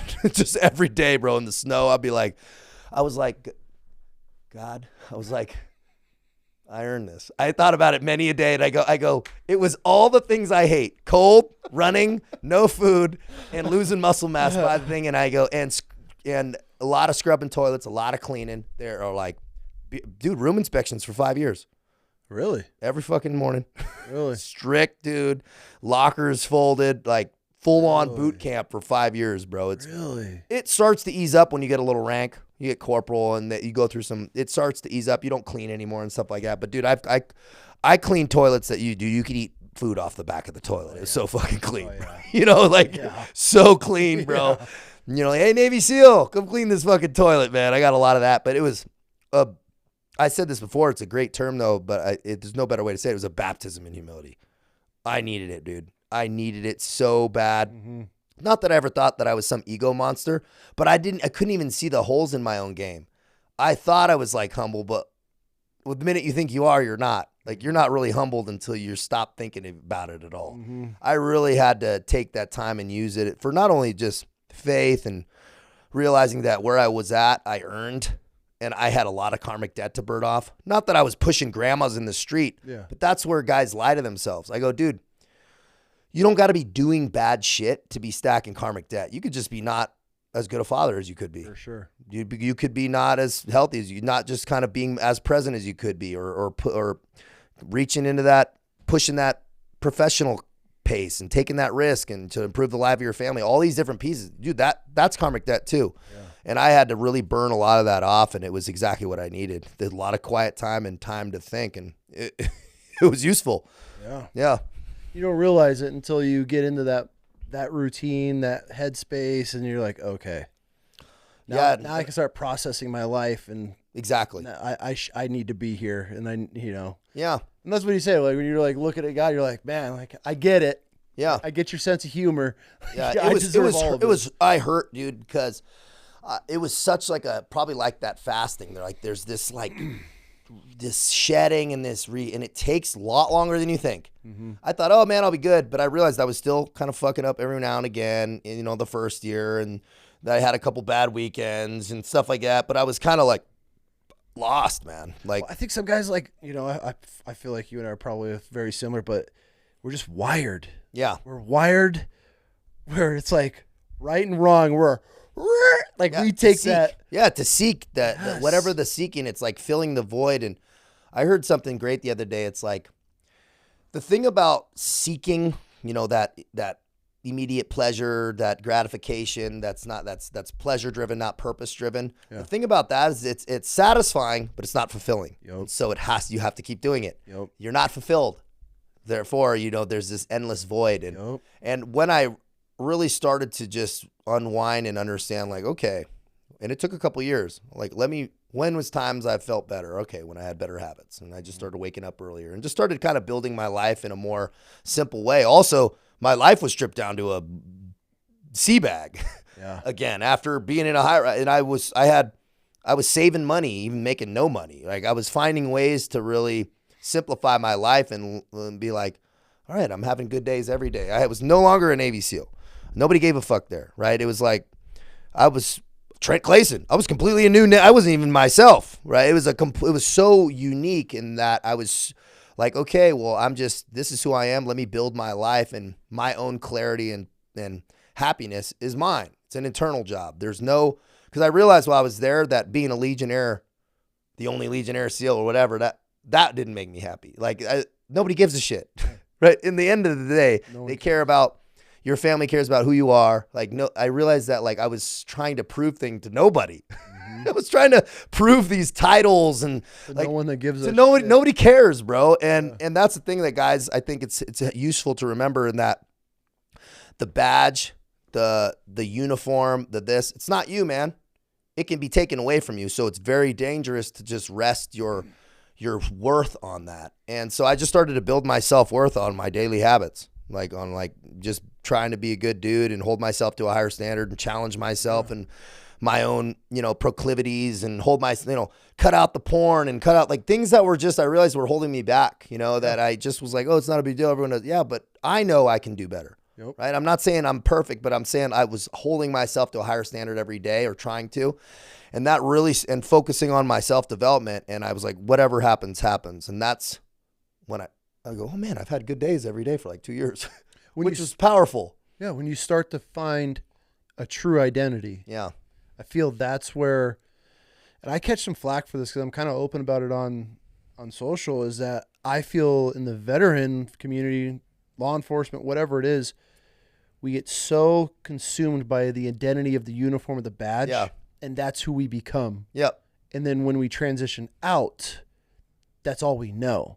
And I feel a huge part of the veteran community or law enforcement community, and it goes for athletes, businessmen that are, that's all you've done. It's all you've done. It's all you know.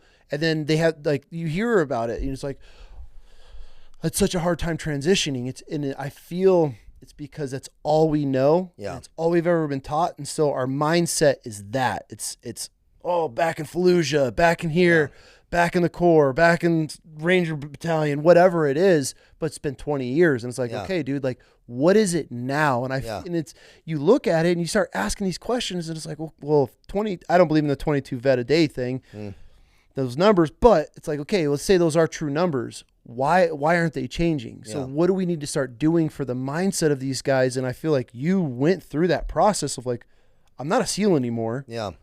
This life I'm living it isn't anymore. And you start to build that new identity. And I'm sure right now you're even in a new chapter of it because you're a father. Yep. You're starting a new family. I mean, that's a new identity, but a lot of guys don't process that. They don't realize that they're starting new chapters, but they're still stuck in this mindset of I'm a Marine. And it's like, dude, wear that badge. Yeah. Wear the fucking hat, fly the flag. Dude, that's a great chapter of your life, but like, let's close it. Yeah. Open a new one and let's start finding out who we really are. What are you into? What makes you truly happy? If you're this dad and you got all these kids, but you're not close to them. Yeah. You're running around.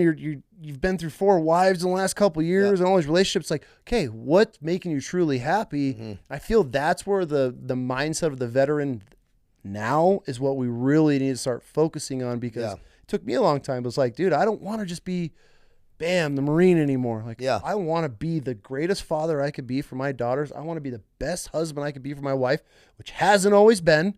Yeah. Be the first to admit that shit. Yeah. But it's like now in this chapter, it's like, dude, like I'm happy. I'm not worrying about other people's shit. Life is great. I see the wealth that we have with a roof over my head, healthy kids, happy wife. Like I'm not focused on that past shit anymore. Yeah. And it's like, man, it's like, so to hear you say like, dude, I'm not, you could have gone over like, I'm a Navy SEAL. This is who I am. Yeah. But you got to find that new identity, but identities change. They're constantly changing. At least I feel, it's my opinion. I feel a lot of guys, we really get stuck in who we used to be. Mm-hmm. It's like that varsity Letterman jacket guy that's down at the bar talking about, got to hit a home run, grand slam my senior year in high school. I'm going to throw a football over those mountains. Yeah, I get exactly. Yeah. Exactly. But it's like, okay, cool, dude. That's badass. But now what? And it's like constantly. And I feel like that was a big thing of, I've watched you since you've jumped on. I've always been, like I said in the beginning, it's always been fascinated by you. Like, man, this guy's just constantly. And then now I see, the chapter you're in now, and it's pretty cool to watch. Bro, I feel so grateful, man, because, and people need to shed old clothes. Absolutely. And there's a great kind of analogy to this. It's like, dude, you wake up in the morning, you're in your pajamas, dude, you go to the gym. Oh, okay, you're just going to put your gym clothes on over that. Okay. Now you're going to go fucking come back and go to work. You don't take a shower, you just put your fucking work clothes on over that. And then you come back and you fucking put your home clothes back on and then your pajamas back on, dude. You're looking like the Michelin man. Mm-hmm. Dude, that doesn't make any sense. Nobody does that. So you got to shed old stuff. Yep. It's not that you forgot that you did that, but you put it down. Close the chapter, right? You can't move forward in the book unless you put the other chapter down. And don't cry because it's over. Smile because it happened, right? And it built you and it brought you to this wisdom. And I think a lot of an excellent life, a high-quality life, is commitment to excellence, right? A high-quality life is paired with commitment to excellence. What does that look like? Challenging yourself, like you were talking about, fasting, challenging yourself in new business ventures.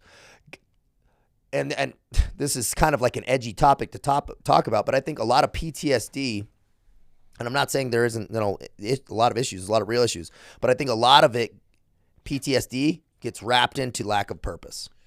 And it gets PTSD, they go, oh, he's got PTSD. No, a lot of post-traumatic stress is, dude, you lost the tribe. Mm-hmm. You lost the echo chamber. You lost the purpose, right? And where you were at, that hurts, man. That's stressful. And so a lot of people, it's not like, oh man, you're hearing shells coming in. It's like, no, people are are lost and lonely. Yeah, and it's like, dude, that's normal. Also, there's a self-assertion piece. You don't deny, like, fuck, that was a cool time in my life. Fuck yeah, it was. Are you kind of sad at moments that, you know, that maybe, yeah, but that's fine. It's okay to feel like that. 100%. And then it's okay now. People are looking at, what's next? People are looking at the horizon, but look at your feet. Man, handle what's right at your feet, man. Are you in as best shape as you can possibly be? I know I'm never. So it's like, yeah, okay, start focusing there. Get your fucking mojo back. That's what I like to tell guys. I'm like, dude, they're dragging ass, man. I'm not feeling. Well, grab your nuts, make a call, go, dude, I'm sacking back up. I'm putting the cleats back on. Do it. Then guess what, bro? You're that fucking old head that can teach dudes what's up because you've already done it, man. A lot of people never did it. You did it. Now you got the shirt. Now let's move on, bro. You get to actually push yourself here. Bro, be scared about that new business venture. I'm sure you've done many things. You're like, fuck, dude, I don't know. You're putting money up and, dude, people need to start pushing the pace on their life, whether it be their diet, trying new shit. Stay interested. Stay engaged, bro. Stay pushing the pace on yourself. Bro, put the rucksack back on and go for a fucking run, dude. Like, bring it back in the right. Again. Yeah, bring it back in the right healthy ways. But shed the identity because the identity of you is not the badge. It's not the uniform. It's you, man. And all anybody that matters gives a shit is what are you doing now, right? How are you feeling? How are you living your life, bro? And holding yourself to that account, that your frequency, your energy, it's your responsibility. Yep. It's not anybody else's. Don't put it in substances. Don't put it in places or things. It's yours. What energy are you bringing into the house, man? Are you, just because you're not saying anything, but you're sitting there in a fucking poopy pants, like everybody feels that, especially as men. I always say fish stink from the head. Men, we could poison everybody in the house by even a bad vibe. Yep. Everybody feels it, dude. Yep. I know my fiance, I get intense, you know, I'm like, you know, kind of thinking about something or a little stressed. She's like, well, what's wrong? Like a dark cloud in the room. And I don't even mean it, you know, but I always got to check myself and I go, now I grew up in a tense environment, very chaotic, like just tense. I remember a lot of fear growing up. I never want my daughter to feel that, right? That's like my new thing is like I want her to have that stability, that love, that and I'm really fortunate to be with somebody who's helps facilitate that in an amazing way. She's very peaceful and like understanding and has done all her own healing on her side. So it's like and has her wisdom that is really good energy for me. So it rise up. And that's what I would say, man. It's like the only solution to somebody's, this was mine, as I speak to myself, is the only solution to me feeling better was doing better. Yeah. Fucking, it was that better. I wanted my life to be better. Start doing better. You don't need to know what. Start developing who. And then when I develop that who, oh man, the path illuminates as we walk it. It starts to become clear. Doors start just. Yeah, alignment. Mm-hmm. God's divine design, that divine design for you. Tap into that, right? And I tell people, I push the morning process really hard. Like, take quiet time in the morning. Don't look at your fucking phone. Be deliberate, intentional. Intentionality is the root of a really good day, which in turn is a really good life. Be intentional about what you're doing, right? Everybody falls into it, doom scrolling, right? You're just kind of sitting there, kind of fucking around. What happens? It's like you just start to not feel good. Yes. And it's like we don't even mean we're doing it, but we do that with all these pieces in our life. And if somebody doesn't have a good daily blueprint, they're eating whatever, they're waking up whenever, they're kind of showing up. They think they're being intentional, but you're just showing up to work on time. Everything else is not intentional. All the other important shit. It's like, dude, anybody can show up to work on time because if you don't, you're going to get fired. So, but can you get up and work on yourself? Can you work on your relationship? Can you be more present? Can you, man, what do you really want to do? What life are you doing the things that are going to facilitate the lifestyle you want? Yep. Well, then by definition, you're out of alignment. Well, what do you got to do? Where are you going to fill that gap with financially or whatever that might be? Do you need to move? Like, get clear of what you want. And that's what I had to do in the Foreign Legion. It gave me the time to do this massive self-audit where I was like, how do I want to live? What do I want to do? I was looking into Ukraine from mercenary shit when that kicked off in Africa. And I had this moment, I'm like 40 almost in a barracks going, where does this end? Yeah. Do I just keep going down this road to where I catch a bullet? And it's not fear of death, dude. I don't give a shit about dying. I definitely didn't then. Now I'm, I have a daughter. I have responsibilities, but I had no fear of dying. Yeah.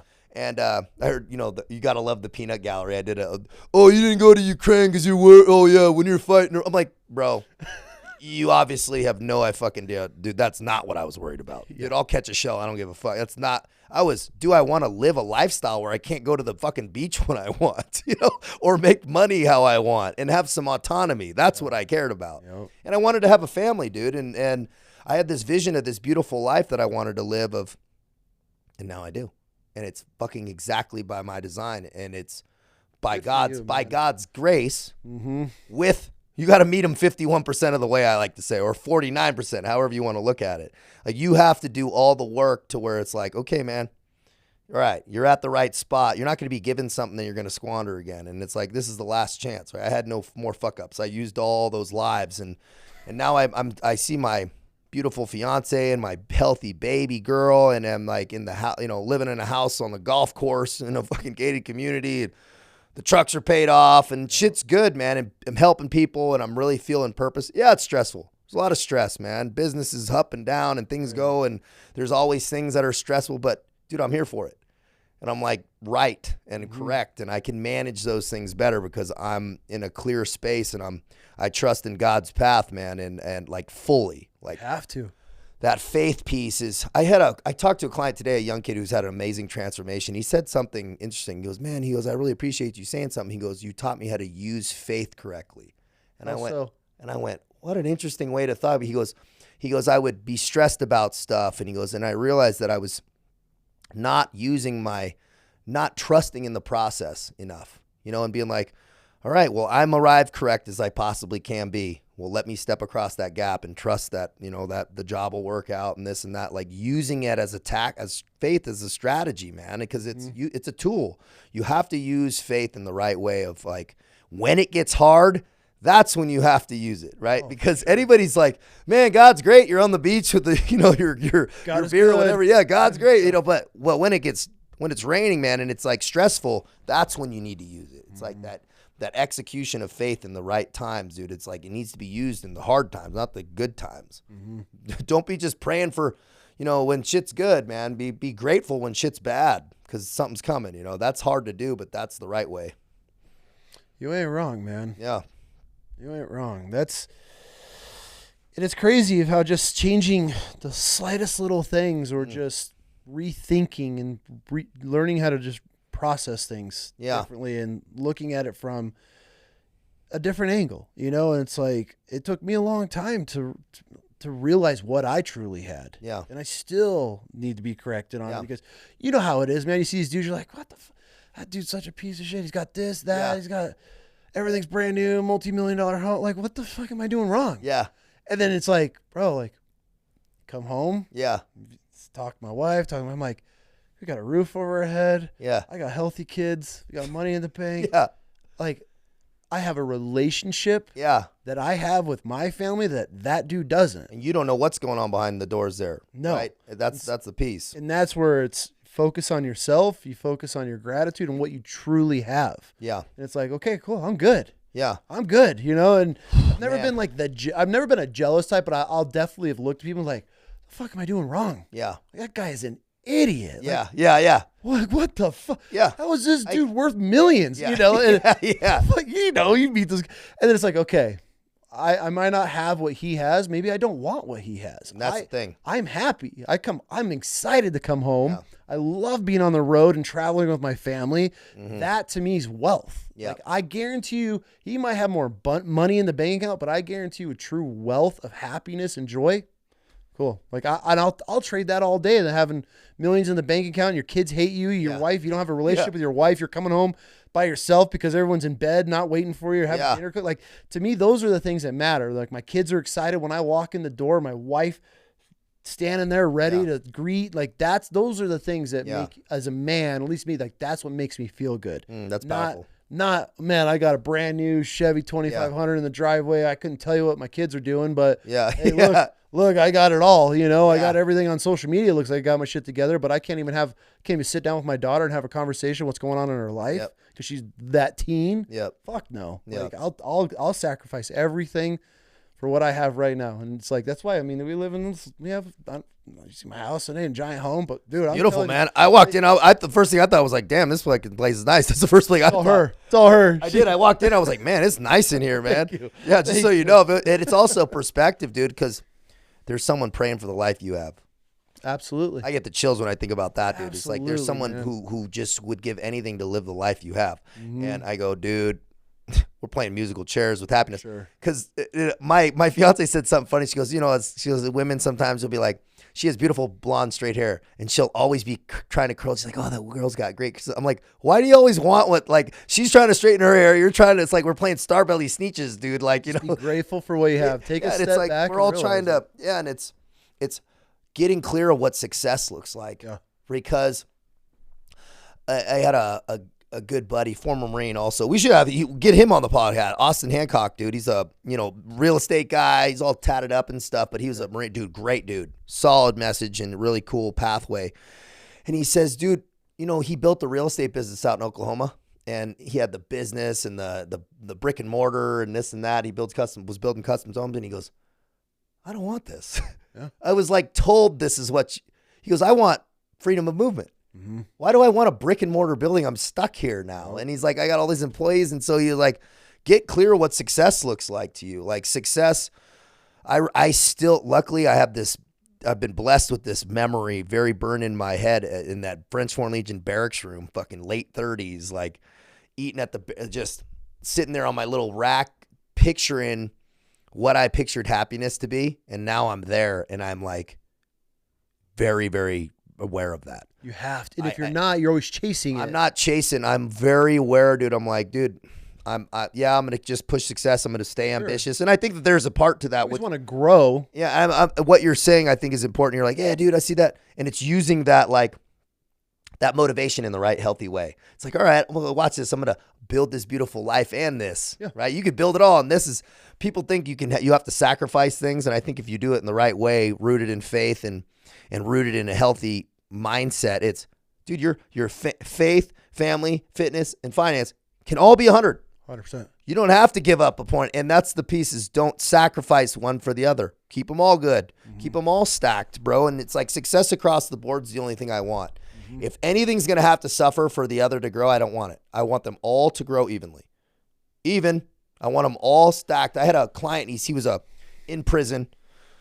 He was, Maddie, what's up, dude? Solid cat. He was in prison, did a lot of stuff. He's building out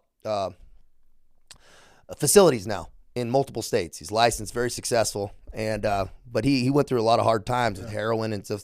He said, dude, those pillars are in the ground, right? And if one's in the hole, and you got a gap, he goes, it's gravitational pull. It pull everything in. He goes, if your fitness and health is way out of whack, your family and your finances, you're all going to get pulled in. If your family's struggling and everything's, it doesn't matter if they need to be evened out. Mm. And so that's how I try to keep a good balance of just staying tenacious in all those levels, like staying tenaciously present with my family. And like when I'm, how it is, you could work 100% of the time and never be ahead. So put the phone down. It doesn't matter. You're not going to get caught up anyway. So don't. Answer what you got to answer and put it down and set some parameters for yourself. Make sure you're hitting your fitness and pushing yourself on your goals. Okay, what are we doing in the professional world that's pushing the pace? What did I get those wins? Get that godly win, get that faith win, right? Get that fitness win. That's all we can do is kind of hit those micro wins in the day, man, and put your head on the pillow and be proud of what you did. And that's what your identity is. Yep. Like your identity. It'd be like a football player being wrapped up with, I played for the Chargers in 1970 and that's him. Some of those guys hold it, but they got to shed it. Military's the same way, dude. Put it down. Now your purpose is, what's my purpose? Being a badass motherfucker. Your purpose what it is. Isn't being a disgruntled veteran or a veteran at the VA the rest of your life. Yeah, I go, your purpose is to be successful in all areas, bro. You don't need a title, man. No. Like, it's just be a savage, bro. Be a good dude. Be a not just a good dude, right? Because that's used loosely. Is like be a excellent motherfucker in all areas, and you're gonna live a high quality life. Yeah, be good, be kind, work hard, take care of your family. Be impressive, man. Like, man, I gotta work on. Bro, we'll have impressive habits. Man, you don't got the money yet, you can have the best habits in the world, right? Show how disciplined you can get and watch all the rest fall into place, man. It will. Where do you, okay, so you do coaching. Yep. And you help a lot of guys and get them back on track. Where do you see a struggle in the men's mindset of these guys that you're coming to? Is there like a common thing that you see? Is it self-doubt, awareness? Like, what is it? It's momentum. Okay. I would say momentum is the first thing that I try to work on, is like that mojo, getting that mojo lit back up. It's dudes are like walking through quicksand just because they can't take the initiative and make the call and really start pushing the pace. So I build it slowly. We start with the wake ups, right? We start with the supplements and the food. We start with the fitness. Like, start to get momentum and get the, you know as well as anybody, a great structured day that's disciplined and you hit the wickets, bro, you start feeling better. Do you relate a lot of that to a structured day? Because I feel, for me, getting up at 4 o'clock in the morning is like, fuck, bro. Well, I don't think everybody needs to get up at that time, right? Okay. So I'm not the shove a square peg into a round hole guy. Yeah. I work with a lot of people, and I understand I get up early because it gives me an edge. I like it. Okay. Right. And so that's not for everybody, but here's the whole point. Whatever time you're getting up, be intentional and mindful when you wake up. Okay. That is massive. I think that everybody does benefit when they get up and they don't just immediately go into their phone. Okay. That's it. Huge. That's where I start. I would say just don't look at your phone and you'll see massive difference in how you frame your day. Start with a little prayer, some coffee, just fucking sit, man. I don't think you got to kumbaya or have a 2-hour red dot cold plunge, stand on your head morning. Yeah. I actually think I don't like that because it's not replicatable. You can't replicate it all the time. Mm-hmm. I like to be able to have a nice, simple morning process that's 15 minutes, 20 minutes, but that you can do it in an Airbnb, a hotel, on vacation, and just take with you. Be mindful, be grateful, start your day with some gratitude. So you're starting off simple too. Yeah. I mean, because you hear these guys are like, get up, run 10 miles, do all this crazy shit. And it's like, for a guy like me in our lifestyle, it's like, I'm like, dude, no. There's like 75 hard and all these things. I go talk to a homeless guy and make him a meal. I'm like, bro, I don't got time for that shit. I appreciate the sentiment. Just try to get me on track. Go strike a conversation with 3 new people. I'm like, bro, I don't need to do that. But I'm always like, simplification is the highest form of sophistication. Yes. So my whole thing is massively simple. Because that's what I do. That's what I need. Also, I'm not every 15 minutes you need to wake up and do this. That's not how I structure it. I do blocks. Like, at some time in the day, this needs to kind of get done. Like, you need to hit your physical win. You need to kind of be mindful about your food. And the more deliberate you are about it, the better results you're going to get. Right? It's like, I always say get up early, because if you're waking up at whatever time, you have disciplines that you don't even realize, though, right? And it's proof in all the things you're doing. You have a structured capacity that a lot of guys just don't have, who maybe weren't in the military, who didn't have all these pieces in place. So they need a little bit of more structure. Like, hey, man, get up at this time and do this, and you're going to fucking start feeling a little bit better. It's the deliberate move, right? Yep. Deliberate action moves the meter and going, all right, I run this shit. The things don't happen to me. I happen to it. That type of movement. How long are you, when you're coaching these guys? I don't know if you do women. I'm just using guys in general. I have women on my roster, yeah. How long until those habits start to change and they start to reset those habits? When the needle starts moving in the right direction, how long are you, hey, we need to not break this until we get to this point? I would say, from what I've seen, unless somebody's perfect, right? If they do it perfectly, I would say 21 days. Really? Generally, a habit can get created in about 21 days. Okay. Pretty solid. But perfect is rarely achieved, right? And so people have gaps and stuff. So, but usually, dude, if guys are moving it for about 3 months, 3 to 6 months, and actually doing it and making things non-negotiable, bro, then they call it what I call it crossing the bridge, where it's like them not doing this stuff is harder. It's like me not getting up early would be harder than me doing it, just because it's so rooted in my flow. Like, I like the peaceful time, and I think as men it's useful, and women too, is to have a little time to just think. For sure. And tap into that frequency, and just fucking no pressure. And that's why I like getting up a little earlier, because you're ahead of the game. People aren't blowing up your phone, and you can actually just kind of just think, man, and be grateful for the present moment. I like that frictionless time because it's quiet. Yeah. I find a lot of power in it. And then, but then, you know, it's not extended. I don't spend hours doing it. And then I'll do my stuff and get into my emails and start working and just kind of get cranking. But I think it's the deliberate movement helps the momentum. And if guys really root them deep, I mean, I've been working with guys for like a year and a half that are CEOs and stuff and had the speed wobbles. And dude, now they're like rooted, bro. Yeah. You know, abs blasted, just tracking their food and doing stuff. It just becomes, now it's normal, right? You do anything with enough repetition, it becomes easy, easier. Mm-hmm. Damn, that's awesome. Yeah, that's good. That's awesome to hear because I mean, I always hear these guys, and I've gone to some of these speaking conventions, and then I'll hear these guys talking. They're like, "Oh, I bought 3 million in cars by the time I was 21," and these guys just talking, and you hear them all their success. And then I've asked a lot of these guys because I'll wait till afterward, and I'm like, "Okay, like, cool, man. You're doing business with Michael Jordan. You helped build Uber, you know," and I asked it, and I'm like, how did you have a relationship with your children and your wife during that time? Nobody's been like, oh, well, you just got to find that special. And it's like, where I'm at in my life, I'm not sacrificing what I have with my wife and kids to be at that guy's level, which I feel most majority would. But hearing you say, like, you got to keep it even across the board where you're not sacrificing, okay, I'm going to be at the office for the next 3 weeks till all night, all day, not seeing my wife and kids. You have to have that balance across the board from fitness to mental to work to spiritual. Like, they all have to be even. Because I asked these, you see some dude, he's bragging about made 37 million by the time I was 30 years old. It's like, okay, well, cool. But like, I don't want to lose everything I have. How do I get to that level and nobody's been able to like give me a straight up answer. And it's like, okay, cool. So success, obviously you can't measure success is so different to everybody.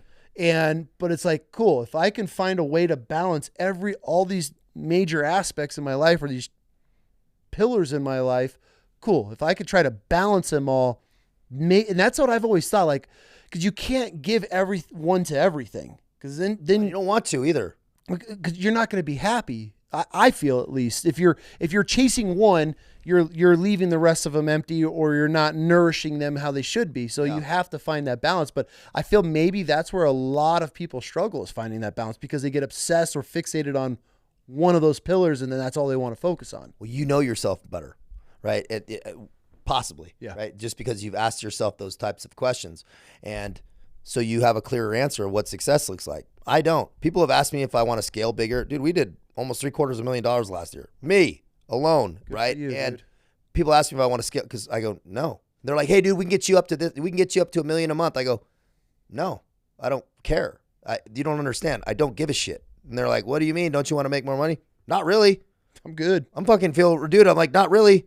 Figured my taxes out. Got the S corp. I'm like, not really. I don't need 10 cars. And I'm not saying. I just want my family to have stability. Yep. I want to be able to put my daughter in school where she wants to fucking go, right? At some point.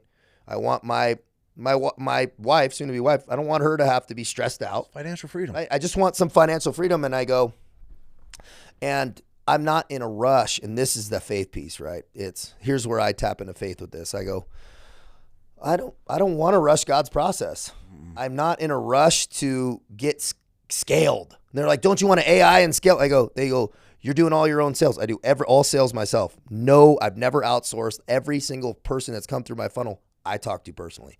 They're like, how are you doing it? I go, well, I fucking just work. And they're like, don't you want to AI and scale? No, I don't. Because I don't want anybody talking to somebody that's not me, ever. It's just how I do everything one-on-one. I don't do group. I might at some point, but I do every client is one-on-one with me. I do 9 hours of Zooms a day, 8, right? And I structure it to the point where I'm up super early, structure the middle of my time for my family and stuff, and at night I don't touch it, right? And so the balance is good. Yeah. I feel happy. I go, why would I change something where I'm very, very happy in where I'm at and what I'm doing? And I feel like I'm having the impact I want in the right ways, and I trust God's process. If it scales and grows and I have to change something, cool, then I'm there. But I'm not going to rush this shit, and because I'm so grateful for where I'm at now. What am I rushing towards? Man, I commend you for that, because I feel the world we live in now with social and then keeping up with the Joneses and having to be that person to be relevant, 99% of people would take that path of, you want it, we could 10x you, done. No, where do I sign? Yeah. But what's that going to cost you? Dude, and I've been offered that. They're like, well, like I said, no. I said, brand deals, whatever. I go, no. I've say no. It was actually Warren Buffett or something I said. He goes, you got to learn the power of no. It changed your life. I tell people no all the fucking time. Nope, I can't make it. Can't go. Not going to sign that. Don't care. It's because I know my purpose. I know what I'm focused on. And so I'm going to stay zoned in. And I see the stability and the peace I have in my house now. Yes, peace. And I fucking love it because I never had it. Yes. And so I'm so grateful for it that if it's going to, I got to travel for work and do stuff. But if it's, so I saw somebody say something. They said, or it was Hermosi, who I really like. But he said, if it costs you your peace of mind, it's too expensive. And I go, I love that, man.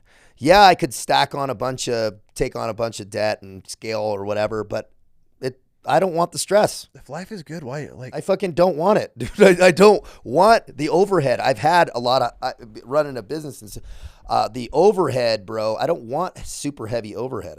It's like I want to be able to make lateral moves or pivot if I need to and do it in a smart way and not put my family in jeopardy because I've experienced that growing up and we had financial issues and I don't want that ever.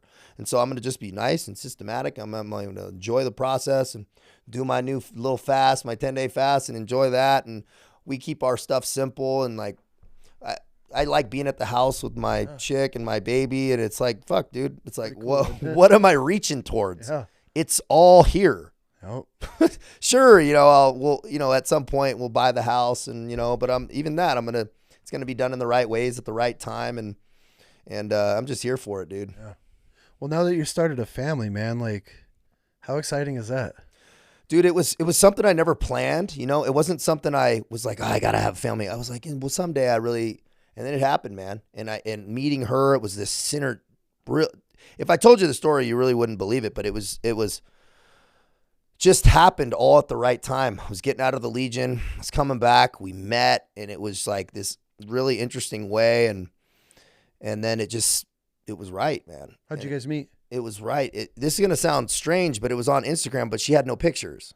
Okay. And I was in France, and there was no pictures. I saw like just a small little head, but there was no post, and it was all private, and so I didn't know. And then one time I woke up from a dream, like middle of the night in France, like 2 a.m, and I went over to my phone, and I picked it up, and it was her picture, but it was like just on like my stories, like I think people had looked at the stories, but it had the little story thing on it, which, I was like, oh, that's it. And I just woke up, went right to it, clicked on it. And it was a picture of her grandmother who has dementia. And it was just her like stroking her grandma's hair. That's it. No, she had no pictures, nothing. And it would just blew me away, dude. I was like, what was that? I was like, and so I've never sent a chick a DM on thing by like my own philosophy, my honor. I'd never have. And I'm like, I'll never DM anybody of this opposite sex. So I haven't, but I sent her a DM and I said, I don't know who you are. I don't know why I'm even texting this, but that was one of like the most powerful videos I've ever seen. And she was like, I've been watching some of your stuff. She's like, I like prayed that I wanted to meet. She had just like got out of bad relationships. She's like all by herself. She's like, I just prayed and you popped up on my thing and I started kind of watching your stuff and I had no idea who you were. And she's like, I've been kind of hoping you would text me. And I went, wow. It's like, and we started talking from that point and we never stopped. Really? And I got back and I said, well, where do you live? And she goes, well, I live in Temecula with my pit bull and like my condo. And it's like 20 minutes from my mom's house. So weird, bro, of like all the earth and it was, and I never had social media or nothing. It was like pretty new for me. So I went back home and I saw my mom and I saw her the next day and that was it, man. And, I asked her to marry me, a handful of months later and then the baby got pregnant and now she's here, beautiful, a little Aspen and just healthy, man. It's like, it's been an amazing trip, dude. I'm super grateful because once I got right, all the rest of the stuff got right. But it could not have been out of order. And I think that's where a lot of people go wrong and where I went wrong a lot of times in my life was I was trying to figure out putting the cart before the horse. My life will be right once this over here is right, but my life's never going to be right unless I'm right. Yeah. And once I got that, everything clicked in, man. And it was the right time, dude. Pushing 40, bro. It was about time. I had a good run. I had a good run, man. I look back. I mean, we've been together a long time, but I look back. I'm like, God dang, I had a good run. You know, like you push the pace, bro, and I'm so grateful because I'm like right for it at the right time. I just like the baby's starting to laugh now, and she's starting to like. It's just like, dude, I'm like the Grinch in that part where the heart grows like 3 sizes, dude. And it's like boom, boom, boom. Like she laughs, a little crooked laugh. And I'm just like, how is it possible? I love this little, and it like, bro. And it just changes my heart, dude. But it also makes me just look at her and go, I'm never going to let this girl down. Yeah. You know, or I never want to, right? I always wanted her to look at me and go, I don't know about a lot of things. My dad's a fucking rock star. Like it's just there. And that's something I want to, that's my goal, man. You know, it's pretty incredible. You know, and I'm a girl dad, so I'm team girl dad. I think girl dads are the greatest dads. Not knocking any boys. I don't know if you're going to have more, but those were just my cards were dealt. And, you know, God's got a sense of humor. Yeah. You know, because, you know, and we told the story on when the wife and I were on the podcast, and, you know, I was that typical Marine, 280 pounds, 6-pack, like wheeling bikes down the Pacific Coast Highway. You know, I was just that asshole, you know? And so when we found out we were having our second one, all my boys were like, yo, you're having a son. You're going to have a little Bam. Like, dude, you're fucking, it's going to be a boy. Yeah. And then we find out it's a girl. And I was like, fuck. Like, you weren't even trying, you know? I think I'd just gotten off a cycle. I thought I was sterile. You know, I was having a kid was the last thing on my mind. And then we find out, and I was not excited about it through, you know, at first. And then I was like, all right, cool. Another girl. I just got to accept fate. Yeah. And when that little shit was born, man, you know, because she had a C-section. And so I got to spend that first. I got the first contact. Yeah. And dude, that was it, man. Yeah. And I have been hooked on being a girl dad ever since. And then to watch as a father to be able to raise such a fragile, sensitive, loving little thing, especially us. Yeah. I hate using the word alpha dudes. I think it's just aggressive type. Yeah. Type A, man. We're a type A personality. And there's one thing on this planet that'll bring you to your knees, and that is your little girl. Oh, dude. In Jesus, when that time comes. But, bro, it is the most incredible thing. And then once you start building that bond with a daughter, it's unbreakable. I'm sure your fiance is gonna hate it if it goes hopefully as planned. Yeah. When you have a daddy's girl, and she already knows, she's like, oh, she's gonna be so. She's already like, you know, she loves it, and it's fantastic. They own you, man. They own you, and they learn you, and you get to watch them. It is the most incredible thing, and you say you have, you know, you're like, now I'm ready. We had the conversation. I got snipped last year or the year before, whenever, a couple years ago. And I went to her like last year. I was like, man, maybe I'll reverse it. I didn't say that, but I was like, you know what? I feel like at this stage of my life, I'm ready to be like that dad. Cause I had kids early 20s, dude. I was chasing everything. Yeah. Like I was not a good, that dad that I wish I was now. Like if I brought you now? I'm 40. Yeah. So if I would have bring him, you look young, bro. Well, thank you. I don't feel fasting, it, dude. Damn. Yeah. So I'll take that compliment. Yeah. But, I'll be 40 this year. Yeah. Well, dude, it's like, so now I feel like, dude, at this stage in my life, I'm like, God, I'd crush the dad game. Yeah. Can't rewind it, you know? And she's like, you mean to fucking tell me after? She goes, now you're ready to have kids? And I'm like, no, it's 25, 26, man. I was, you know, just that life. But you know what? I wouldn't change anything. I wouldn't change anything in the world for these little girls, bro. Man. I had a time when I was leaving France, and I know just timing and butterfly effect and stuff. It was like one of those moments, like it was like time for you to go. It's time to go. And I left, and then she's here, and it's like the butterfly effect of that decision was so powerful. And I look at her and beautiful blue eyes, and I'm like, I had a client say something. He's a wealth management guy, but he said something amazing. He's got a daughter, you know, and he said, you know what he does since she was younger? Well, when she, you know, came, 7, 8, 9, she goes, they go on monthly dates. Absolutely. And I love that idea. And he goes, because she's always going to measure a man to you, right? In the capacity, like, how do you treat your wife? How do you communicate? Like, how do you treat her? And I go, wow, that's something I'm definitely going to do, is set a very important tone of like how she's supposed to be treated. It's not even that. It is that. It's a huge role. Also on top of it, how you treat their mother. Yeah, absolutely. So we're very affectionate. I'm groping all day. I'm grabbing ass. I'm kissing. I don't care. It's just my wife. Like, and it's not, and it's to the point now where our kids are so, they come home and they're like, damn, Mom, like, they don't ever touch. Like, I never see their parents. It's where our kids notice when other couples aren't affectionate and they think it's weird. So for us, we sit back and I'm like, cool. Like, I hope that's a standard that my daughters look for one day. Yeah. When they decide to get married and start a family, that they're loved because they see the love that their parents had. And I think that's missed a lot because I'm a big advocate on dating your daughters. I've put videos out and you want to date your daughter? And you get these dudes like, bro, like, it's like, dude, you're a fucking retard. Tell me you don't have kids. Right? You're a fucking idiot. This is why you're making this comment. All right, window lickers. And it's not even just the date, right? And going on that date, it's every day. Like, I open the door for her. I'm opening the door. If there's any daughter close to a door, I'm opening doors. Yeah. We walk in anywhere, she kind of gets irritated with it because hey, chivalry, man. I'm like, no, like I don't ever. I feel like an asshole if a woman opens a door in front of me. Like I get up. If there's a woman that's pushing a stroller, like, I show my daughters. I try to do everything that I can, and I'm not perfect at it, but to show my daughters how a true man is supposed to treat a woman or any woman in general. And I'm not saying I'm this cross T's dot the I. I'm perfect, but I want to at least set whatever roles and boundaries and standards for my daughters at this age, starting now, now that as old as yours is.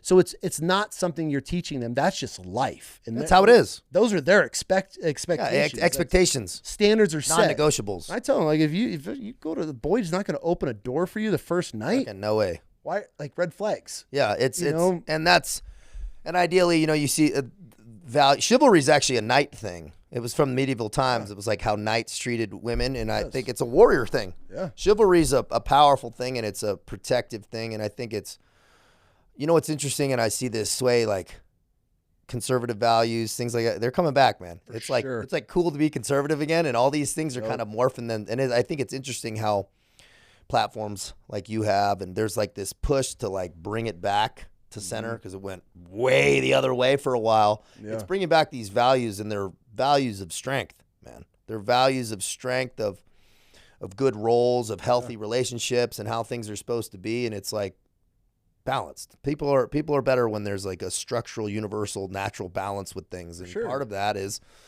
and that's for men too. It's like we need to have emotional control, right? It's like the anger, shit like that we guys like us struggle with. It's like what I struggle with. It's like having emotional control, being able to maintain frame, being able to be that rock, it's like we're not always perfect, but every day get a little better, get a little bit better control, a little bit better clarity, because they're seeing all that too, right? They see everything. And it's like, why am I acting like this? Yeah. That goes back to like the phone thing. There's days where I'll lose it, I'll snap on something stupid, and I start reflecting. I'm like, what the fuck caused me to, like, it was such a minute thing, and why am I so irritated over it? Yeah. And I was like, I just watched some dude stab another dude, and this little guy punched an old lady, and I saw somebody. I'm like, it's just hate. Yeah. And that's all we're fed now. So that's where it's like I have to reflect, be like, okay, like, why do I have this feeling? Nothing in my life that has impacted me under this roof has happened. Like, there's nothing. Why am I acting like this? It's like, okay, I need a detox. I need to get off this shit. It's lack of intentionality, and that's what it is. I've rooted it when I do that, and I'm like kind of reactive. I realize I haven't really been intentional with what I've been doing. Dude, I have like something to admit of on Easter, right? Also a little flare of not perfection of me, where I had to check myself. The baby's crying. We're up in Coeur d'Alene. We're at the face, so like we're not in our good situation. I'm like, I lost my belt, and we're not running late, but I wanted to get going, and the baby's crying, and I kind of like putting her down in the thing, and she's like, she's gonna have to take a nap soon, like, and I was kind of taking it out like we shouldn't go to church or whatever. Like I was just kind of. And I'm like walking in the other room, and I'm not yelling, but I'm like, fuck it, let's not go then. Like, fuck it, and I like literally say that. I'm like, fuck it, let's just stay, like whatever. And she's like, you need to relax. Like, you're just mad because you're fucking can't find your belt and the baby's crying. And I wanted to lash out. I wanted to defend my position. Stand that ground. I'll burn the house to the ground, you know. Like, I'm dying on this I'll die hill. on this hill. And I realized, and I sat with it, and this was a small fraction of what I saw progress in myself. But I'm like, I get in the car, you know, I was like, I'm just not going to say anything. Let me just process that. I was like, well, she's right. I do need to chill the fuck out. I go, she's not wrong there, but I don't like how she said it. You know, I start like justifying, like, you know, tell me what I should do. You know, like, why do you have such attitude toward me? Yeah, you know, and here's the interesting part about God and Jesus and all this part. You know, and we go to this new church, never been. I just told her to look up a church. It's called The Cause. Best preacher I've ever seen in my life. Really? Best fucking guy on stage I've ever seen. Spoke straight to you, huh? And his wife was up there, and I walk in and I'm holding the baby, and I'm just starting to get the good feels, like the young crowd, but like not weird. 2 people got baptized, and I'm sitting there, and this kid sits next to me, standing right here, dude. And I'm holding there, and he looks at me and he goes, "Are you Taylor Cavanaugh?" And I went, "Yeah." He goes, "What are you doing here?" And I go, "Well, I'm going to church here. Like, we're up in Coeur d'Alene." He goes, "Dude, I was in prison for 3 years, and I started watching your shit, and I got out, and I just decided to change my life." He goes, "Now I'm married and I'm here with my kid. We moved up here from Boise." And I was like, "Thanks, dude." Incredible. Dude, it was like a powerful moment. And my fiance was goes, "That was really," name was Gary. Gary, what up, dude? And he was just like, "Hey, dude, I'm really glad you're here." He goes, I really appreciate your message and honesty. And, you know, and I was like, "Thanks, man." You know, and that was just powerful reminder.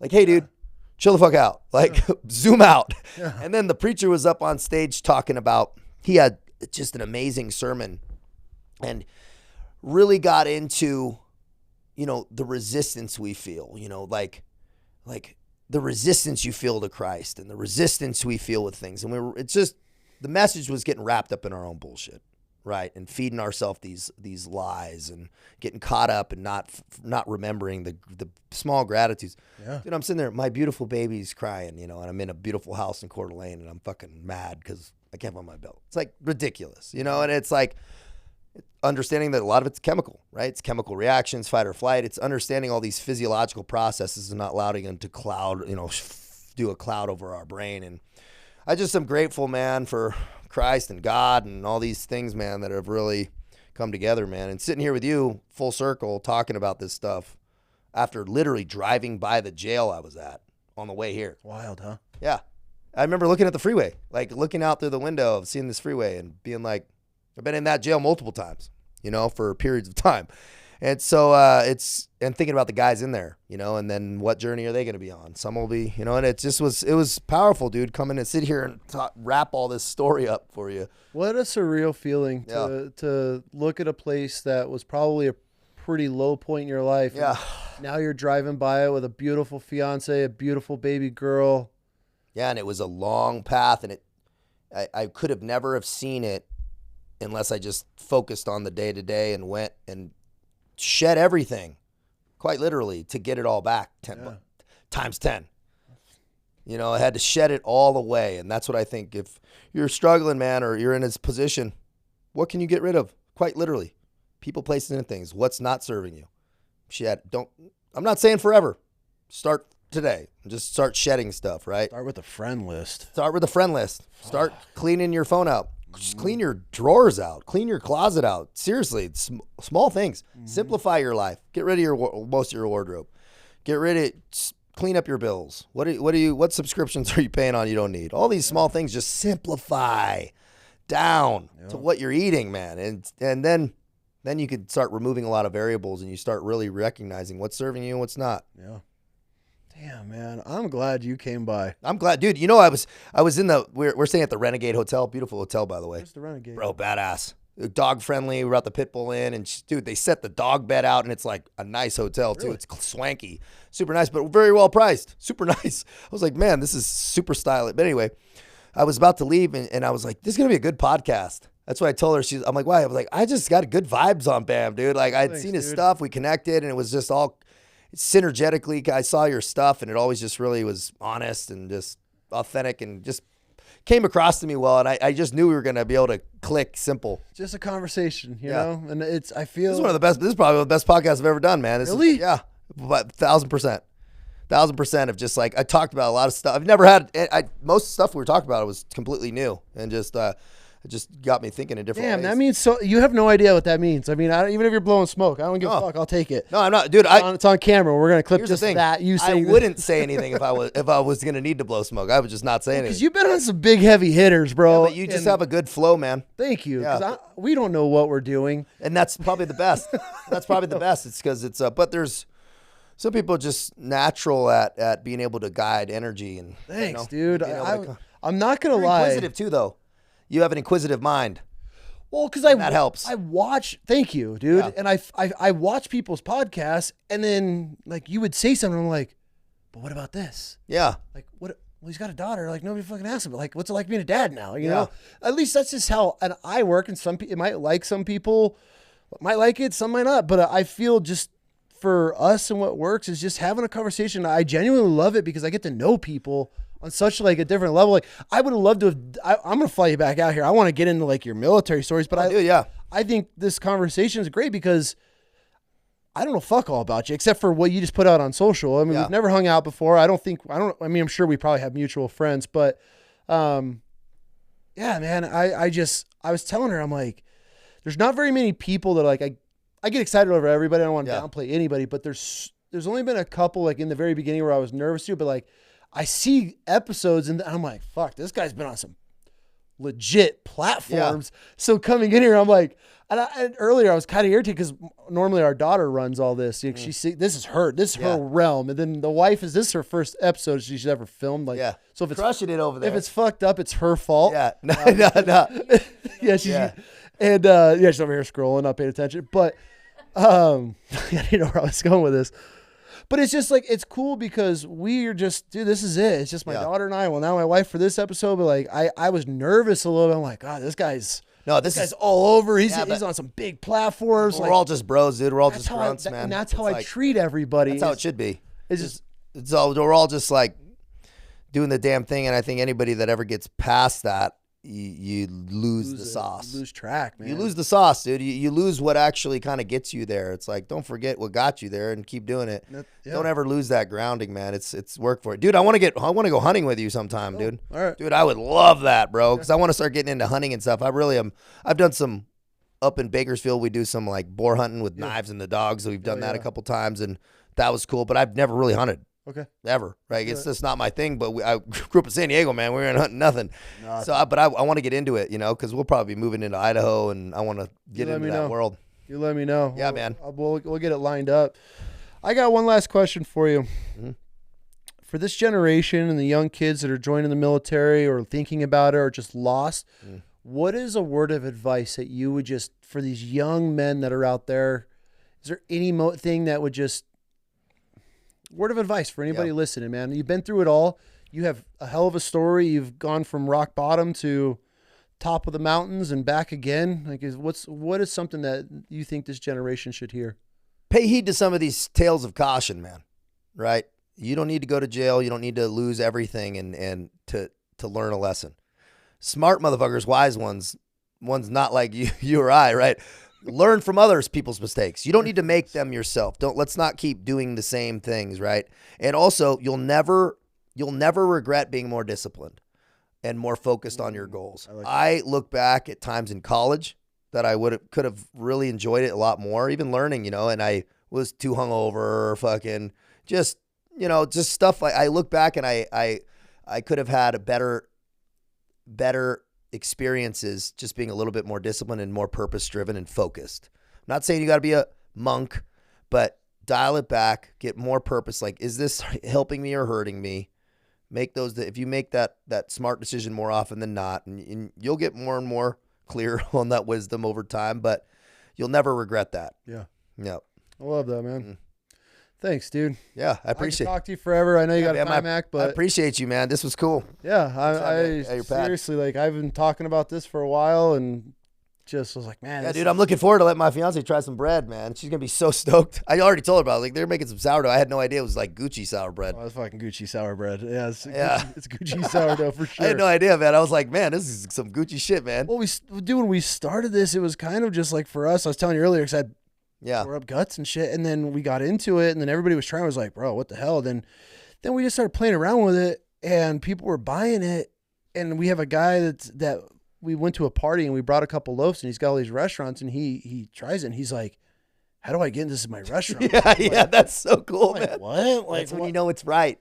And then we have this little boutique across the border in Oregon, right there in Ontario, and they were like, hey, we want to do sourdough Saturdays. Can you guys provide this? That's so cool. So then it just started rolling, and we're like, so we just ordered the oven. It should hopefully be here this week coming up. And yeah, we're scaling this, dude. Like, I mean, this is really cool, man. It's just something different. And, like we were kind of talking about earlier, everybody might be chasing these big goals and wanting to be these CEOs, but it's like, bro, I get to bake bread with my kids. We get to enjoy it as a family, and it's fun. And what they learn through the process too, because they see the entrepreneurial process. That's one piece that I didn't grow up with. Zero. I had no that 100%. The values there. It's like show your kids the entrepreneurial process, because that's where power lies. Yeah, it's like that's where power lies. They're learning how to do. We'll drop them off at a farmer's market. Yeah, like it's all you guys. You guys want to make money, you got to run it. Like mom. And Dad, Dad, we'll drop them off, and they'll call us out. We sold 180 loaves. We're out. We're like, what? Yeah. They probably sell more than you or I could. Oh yeah, like cute little kids. I mean, who says no to them? They're like, yeah, that guy no. But dude, life experience in the field, man. In the customer field, service. Yep. The product development. They're learning how to. Okay, we got to break down the cost of this. What are we selling it for? And now we're scaling this, so we're actually doing sourdough parties. That's cool. So people are doing like housewarming parties. Sourdough soirees, bro. It's a good one. It's a thing, dude. Why not? Yeah. They get to learn. We sat them down. We're like, listen, this is none of our dream jobs. Yeah. But you guys are going to learn. Yeah. And so when you go off, if you want to go to college, cool. If you were like, hey, this is ripping. We need to go to Shark Tank because we need to scale, and we need $1 million for 5% of the company. Shark Tank. We'll give you $100,000 for 90%. Get out of here. But yeah, dude, thank you. Yeah, I appreciate your time, man. This is great. Yeah. I was looking forward to this, man. So, and it hit just how I thought. I'm glad it lined up, dude. I'm so glad everything. Yeah, and I knew that too, because we got down here. The drive was super smooth. Good. It was like the beautiful. We got into the hotel. They're like, your room's ready. We parked in a lot, right?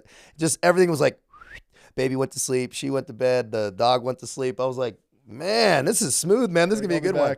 Yeah. So I appreciate y'all's time. Thanks, dude. I appreciate it. Again, I would love to have you back out anytime. I'll be out here. We'll be back and forth here. I'll be up in Boise. We're looking at houses maybe here or there. Like, we're looking all over. Awesome, dude. Well, we'll be in touch. And man. Till then, thank you, dude. I appreciate you, bro. I appreciate you, man. That's awesome. Yeah, likewise. Cool. That was awesome. Sick, dude. That was... Sign the wall before you did. Dude, I love that, bro.